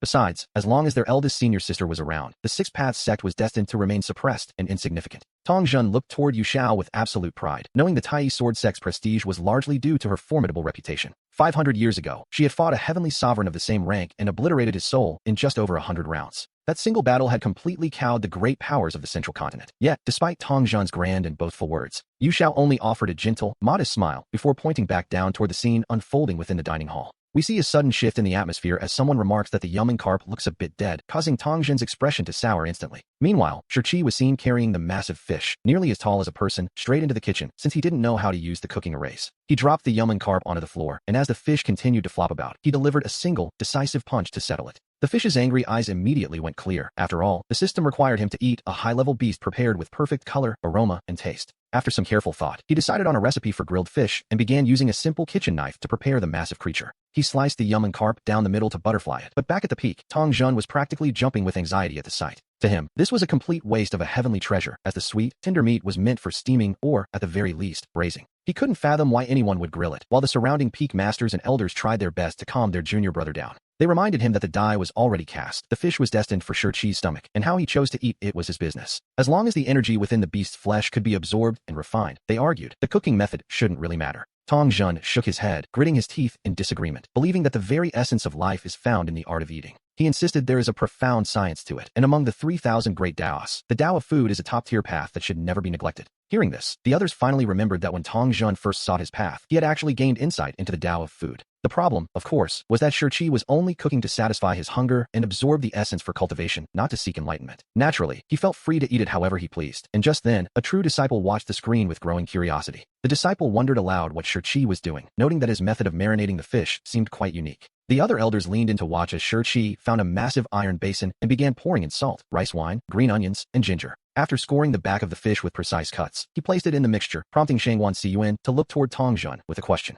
He asked if this was how grilled fish was supposed to be made, but even Tongjun frowned, unsure if Shirchi was simply removing the fishy odor. The other elders soon realized that Shirchi's technique was indeed different, though they themselves had long ago given up eating for spiritual fasting. Even back when they still ate during their lower cultivation stages, they had specialized chefs, so they never truly mastered the culinary arts themselves. And yet, we see that even in their memories of the finest restaurants, no chef had ever used a preparation step quite like this one. The reason for this confusion is quite simple. In this mystical world, cultivation is the only pursuit that truly matters. Powerful experts can fast for 1,000 years, which, naturally, means their everyday life skills are far less developed than those on Earth. For them, grilling usually just means propping food over a fire and tossing on a few spices once it's finally done. Even a food-obsessed expert like Tongjun lacks any secret recipes, so seeing Shirchi handle the fish this way immediately piqued his interest. While his minor display of cooking skills drew the attention of the big shots, Shirchi was busy searching the back mountain warehouse. He managed to find some high-quality charcoal, and once the marinated fish was grilled to about 80%, he moved to the next step. He tossed potatoes, cucumbers, and other vegetables into a large flat-bottomed pot, drizzling them with a base sauce fried from various spices. After working for over an hour, the fragrant aroma of the grilled fish finally wafted out, revealing a dish the likes of which they had never seen. The entire sect was practically trembling with excitement, as a wave of chatter erupted among the inner and outer disciples about Shirchi's hidden talents. The meat looked incredibly tempting, and they marveled that a 7th-rank beast like the Yaman carp could be prepared in such a mouth-watering way. One disciple even offered a mid-grade yellow-rank technique to anyone who had charcoal and fish in their storage ring, a fair trade, in his mind.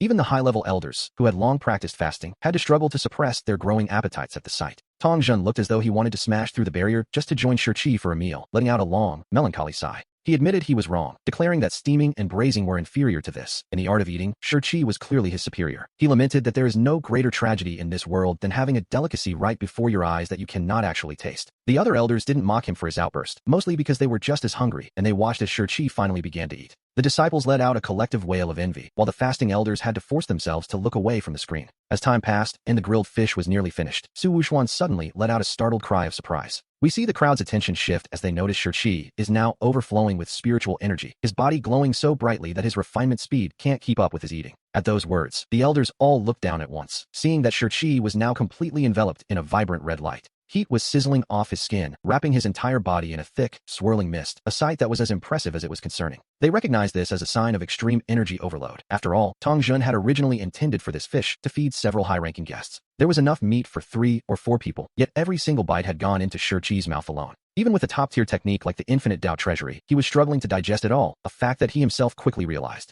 He fought to suppress the rising heat within him, and after finishing the last of the fish, he sprinted toward the training grounds of Wanshou Peak. According to the body tempering methods in his technique, he had to start training immediately to transform that raw energy into actual power. Upon arriving at the grounds, he immediately began practicing the 5 elements true form fist with frantic intensity. He then moved to the heavy stone locks and equipment, pushing his body to the limit until his bones let out a muffled, resonant crack. The power and spiritual energy within him reached a perfect resonance, and it felt as though an invisible barrier had finally been shattered. The heat radiating from his body vanished instantly, and the red glow on his skin faded back to its normal color. He clenched his fists, realizing he had finally broken through after consuming the flesh of a 7th-rank spirit beast. His physical body had been tempered, and his cultivation reached the 2nd level of the 7th rank, especially after breaking through that internal ceiling. He felt a mysterious surge of amplified strength, and after calming his mind, he immediately tested himself against a 30,000-pound stone weight. To his surprise, he found he could lift it easily with a single arm, so he gradually began to add even more weight to the pile. His test revealed that his single-arm limit had reached 33,000 pounds, just as a system notification echoed in his mind. The system congratulated him on completing the tutorial mission, rewarding him with a rare purple tier talent called Maximum Meat Utilization.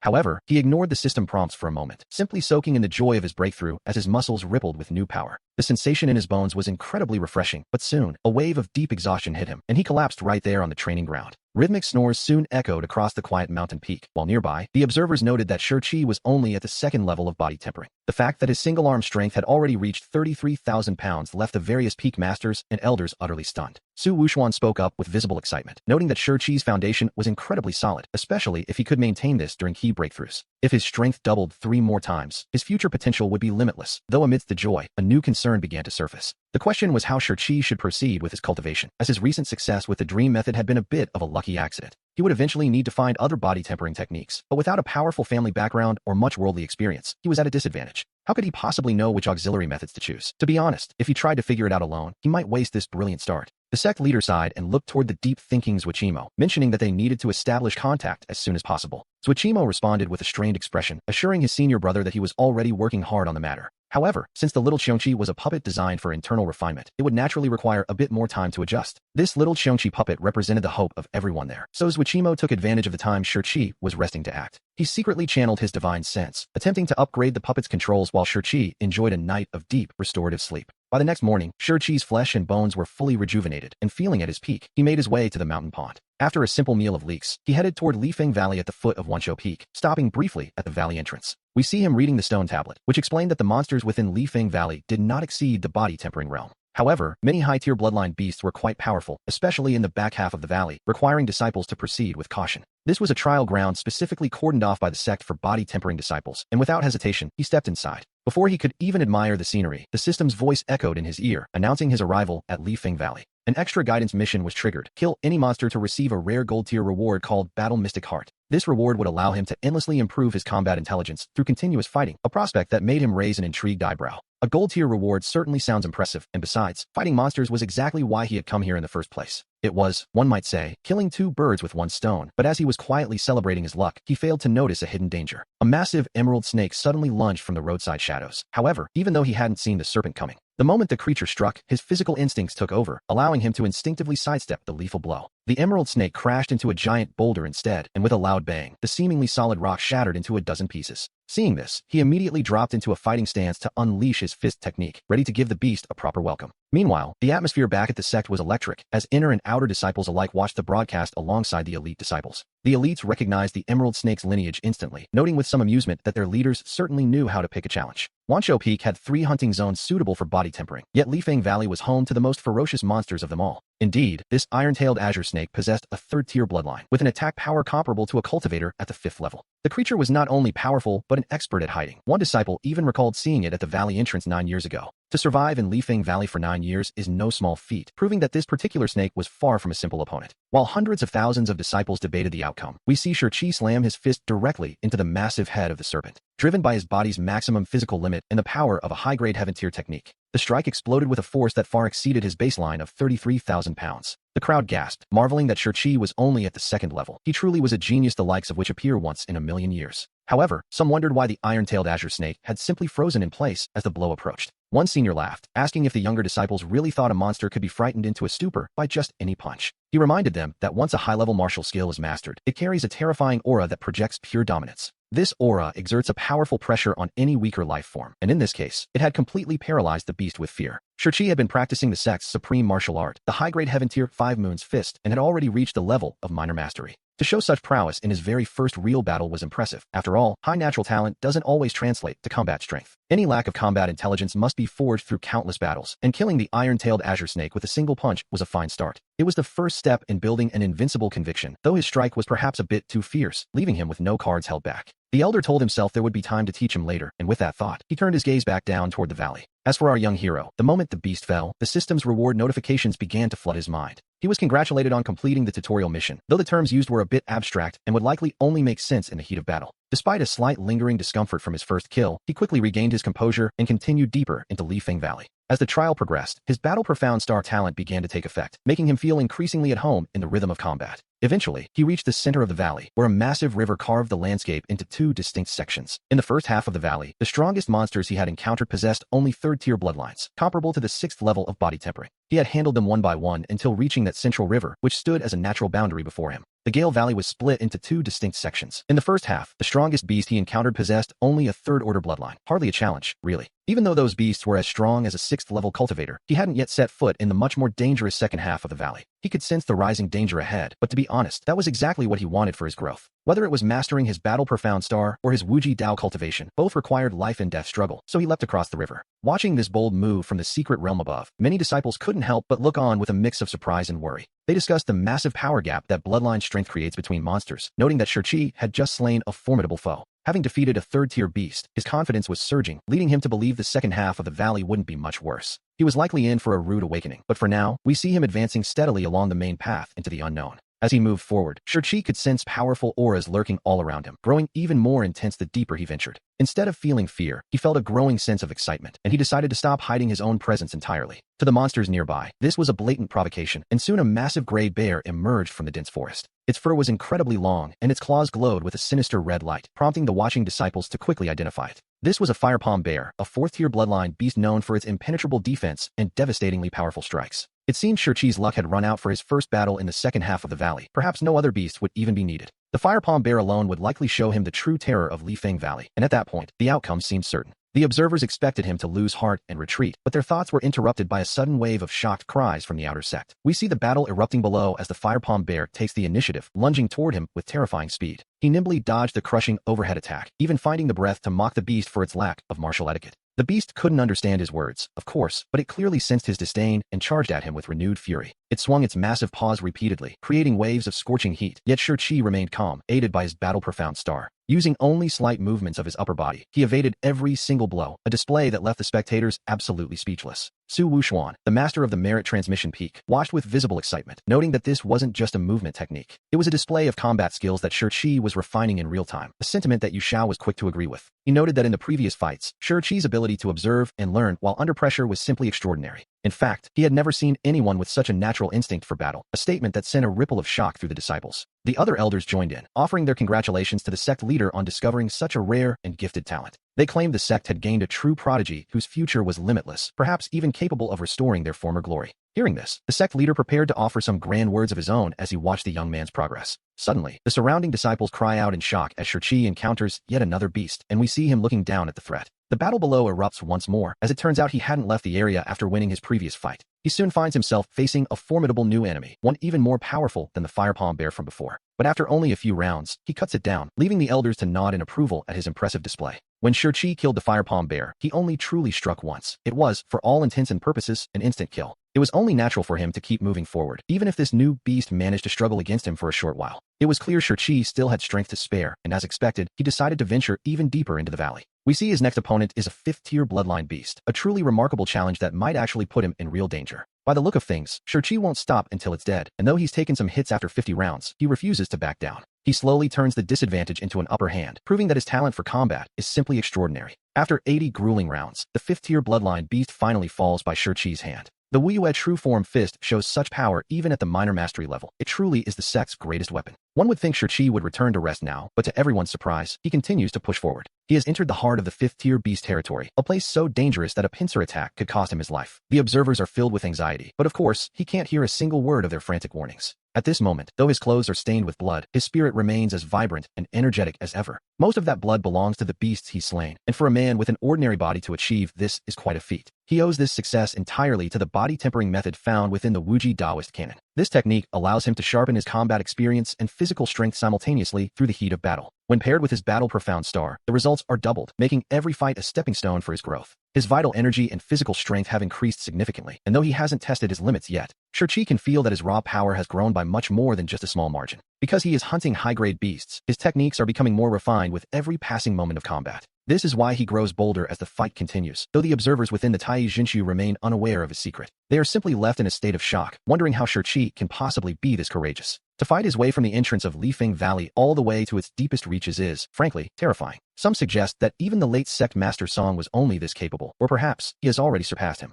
After all, Sect Master Song possessed the peerless tyrant body, giving him a natural advantage in physical combat. Yet our Shang-Chi has only an ordinary body. Yes, he is matching a tyrant body with mere mortal flesh. It is truly incredible, leaving the Holy Sun silent and struggling with a sense of frustration he cannot hide. While the other elders are filled with excitement, Tong Jun stands alone with a heavy, solemn expression. He watches the figure drawing closer to the finish line and hesitates to speak, a detail the sect master quickly notices. With a look of concern, the sect master asks what is wrong, as Tong Jun looks like a man who has committed a grave error. Tong Jun asks if he should speak his mind, and the sect master, currently in high spirits, gives him a wide smile. He reminds him they have been brothers for thousands of years, so there is nothing he couldn't say or be forgiven for. The other elders laugh along, noting that since the sect has gained a supreme genius today, all is well. They insist that even if he had caused a great disaster, the sect would surely stand behind him now. Moved by their reassurances, Tong Jun decides he can no longer keep the truth to himself. He explains it isn't a disaster exactly, but rather that their supreme genius is likely about to die. The laughter stops instantly as the sect master's face darkens, demanding to know what nonsense he is talking about. The sect master snaps, asking how he could curse a junior like that, but Tong Jun quickly defends himself, claiming he would never be that kind of person. He explains that the reason for his grim warning is that he has been secretly raising a taiga banwang at the very end of Lifeng Valley. Upon hearing this, the sect master's eyes widen in utter disbelief, barely able to choke out a confused what. Tong Jun had snatched this opportunity from a gathering place of great demons in the Endless Mountains, intending to domesticate it as a surprise for the sect. But as they say, plans rarely survive contact with reality, and Tong Jun's voice grows weaker as he realizes the gravity of his secret. Who would have thought that the stout and seemingly simple Tong Jun was quietly harboring a beast of the bone-type lineage within the sect grounds?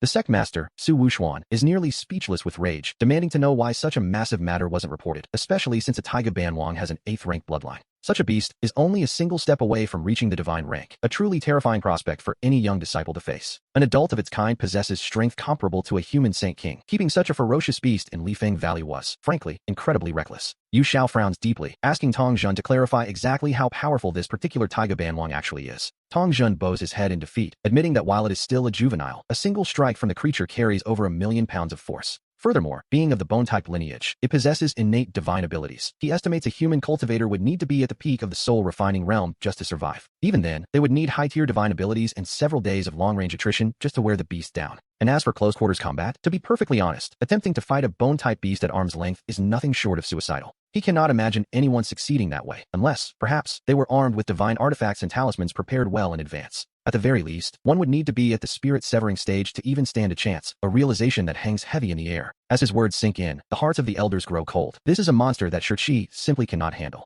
Their conversation is overheard by the nearby core disciples, and the news spreads like wildfire through the entire Tai Zhenxiu. In an instant, everyone is stunned to learn that Elder Tong has been raising a Taiga Banwang on Myriad Beast Peak this whole time. Most believe the species was extinct, yet here one sits, waiting in the shadows not far from where Shirchi is currently standing. The crowd begins to murmur that Shirchi is in grave danger and must not go any further, but we find our protagonist in a very different state of mind. After a brief moment of rest, he suddenly turns his head, peering deep into the heart of the valley. In a daze, he thought he heard the low growl of a beast, a sound that, while faint, made his heart skip a beat. He quickly suppresses his aura and moves cautiously along the path. Half an hour later, he leaps onto a giant tree to get a better view. There, at the very end of the valley, he spots a massive tiger-like demon beast hunched over, devouring the remains of its prey. Just as he is observing the creature, the system's notification suddenly rings out sharply within his mind. Having detected that the host has encountered the 8th-ranked Taiga Banwang, a formal quest has been triggered. In this world of the strong, he is tasked with either killing or subduing the beast within the next 50 days. Success will grant him 3 spins on the reward wheel, and during these particular draws, he could obtain rare talents, divine weapons, or powerful mystical techniques, a prospect that leaves him momentarily stunned. The system certainly has a lot of tricks up its sleeve. 50 days of cultivation isn't exactly generous, but it isn't impossibly tight either. He knows his current strength is far from enough, and he'll need to reach the body tempering stage to even stand a chance. To push himself to the limit, he spends every day in Lifeng Valley, honing his combat and tempering techniques to their absolute peak. Aside from the Taiga Banwang's territory, he has already cleared out every other corner of the valley with methodical precision. Seeing his cautious yet diligent performance, the elders finally breathe a sigh of relief, marveling at the talent of this young prodigy. In the blink of an eye, 3 days have passed since he entered the valley, and we find him practicing his strikes on the training grounds. As a powerful surge of energy suddenly washes over him, he realizes he has successfully broken through to the 3rd level of body tempering. He grabs the stone weights from the ground, adding more and more to test the true extent of his new strength. He discovers that a single arm now carries a force of 108,000 pounds, a feat that fills him with silent joy. He muses that with this kind of divine power, he would be a literal Superman if he ever returned to the modern world. Suddenly, we hear the faint sound of metal scraping against the ground, and we see the little scrap iron Xiongqi approaching. The small creature flies low, clutching a scroll between its 4 paws, and Shirchi reaches down to take the book from beneath its belly. After a quick flip through the pages, he discovers that this is a manual detailing the specific cultivation requirements for the emerald body. It explains that when refining the emerald body, the physical strength of the practitioner will double upon reaching key levels. While progress should be swift, one must polish the physical body to its absolute limit before each breakthrough to establish a firm foundation.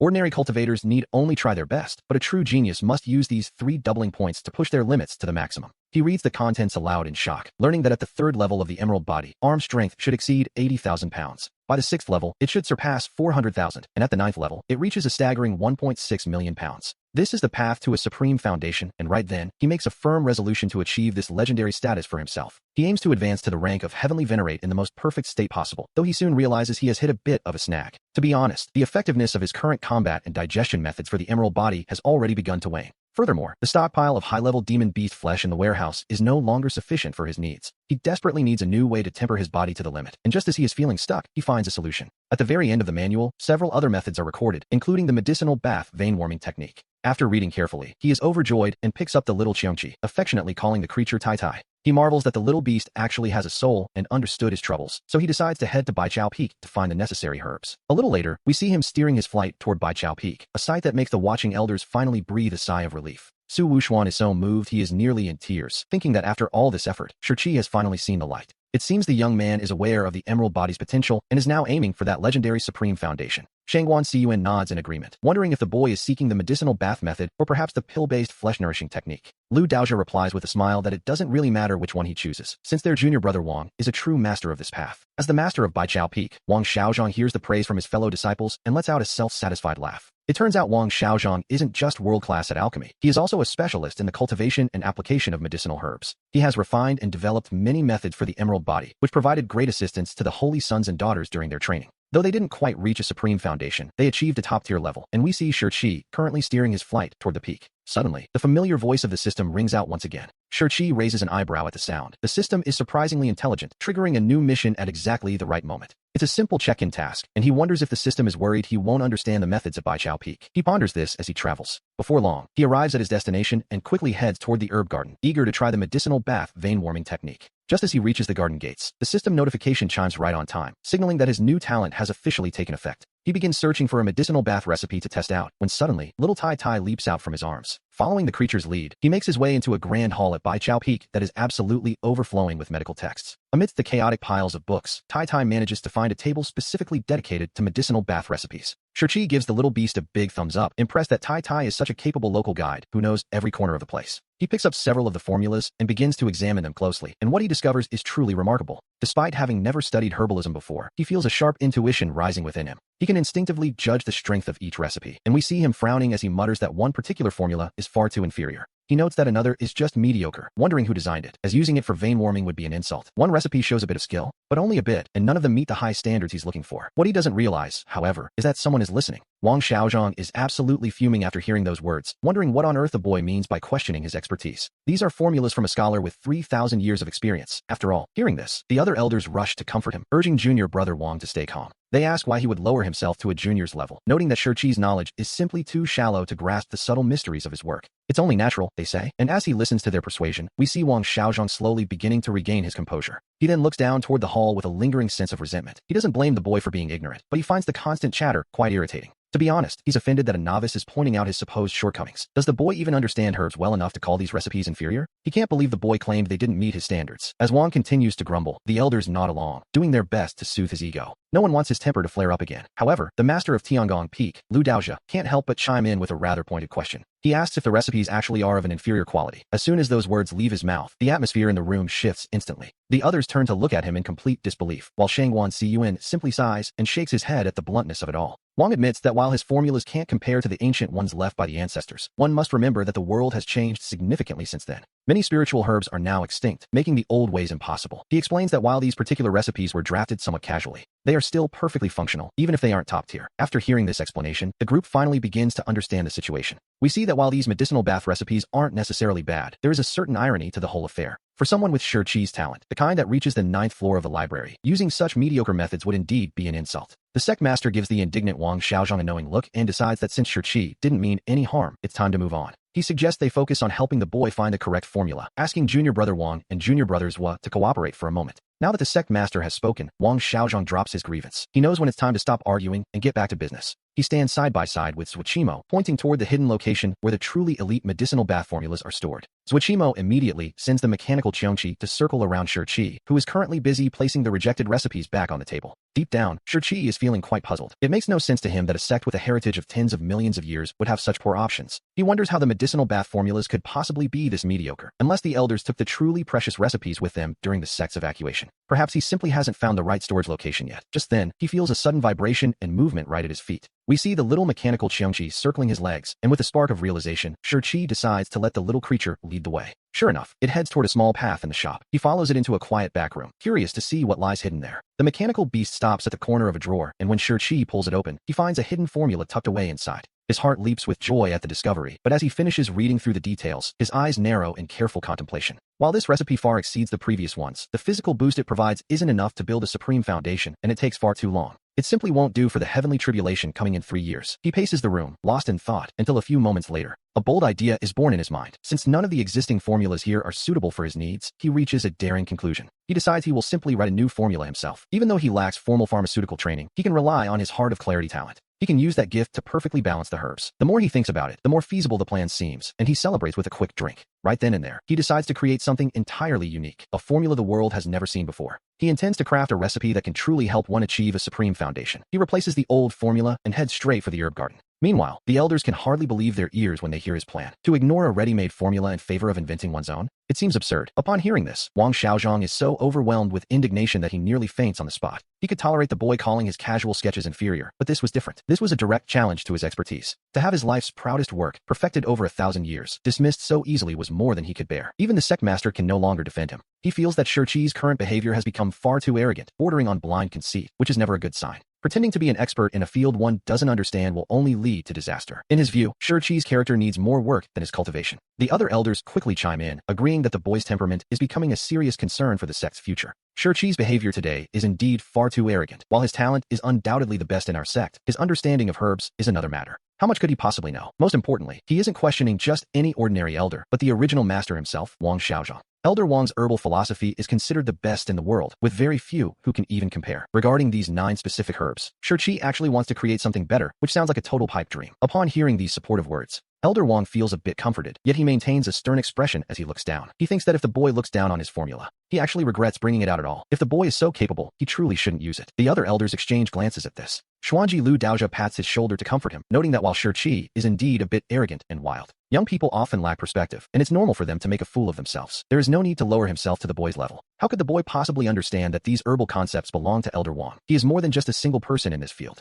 The plan is to guide him back to using the 9-turn golden dragon soup for his medicinal bath. Hearing this suggestion, Wang Xiaozhong sighs, tired of the same old excuses. He decides to let it go and forgive the boy just this once. He looks towards Zuochimo, and just as he is about to control the mechanical beast again, we see Shi sitting amidst a pile of books in the Great Hall of Herbs, reading a detailed guide on spiritual plants with great interest. Wang Xiaozhong stares in utter disbelief. It seems the boy is actually trying to learn, and that specific book was written by the elder himself. However, the content of that book is quite disorganized, which is why he had never shown it to anyone on the outside before. But as he watches Shi reading with such focused intensity, sometimes having a sudden realization, sometimes looking overjoyed, his mood shifts. Just a moment ago, he was furious at the boy's disdain, but seeing him read his own writing so seriously, the fire of his anger simply refuses to burn. The sect master walks over with a chuckle, noting that it seems Shi truly understands him. To be honest, the path of herbal medicine is vast and profound. It is not something one masters in an afternoon. Elder Wang studied for over 1,000 years to achieve his success. What could Shi possibly gain from looking at it now? Does he truly believe he can surpass Elder Wang and create his own unique formula? Even as the sect master speaks, he wonders if Shi can actually grasp the profound principles hidden within those pages. After flipping through the detailed explanation of herbs, the boy should understand just how difficult this task really is. Yet, he refuses to leave the library, leaving the other disciples to whisper amongst themselves in confusion.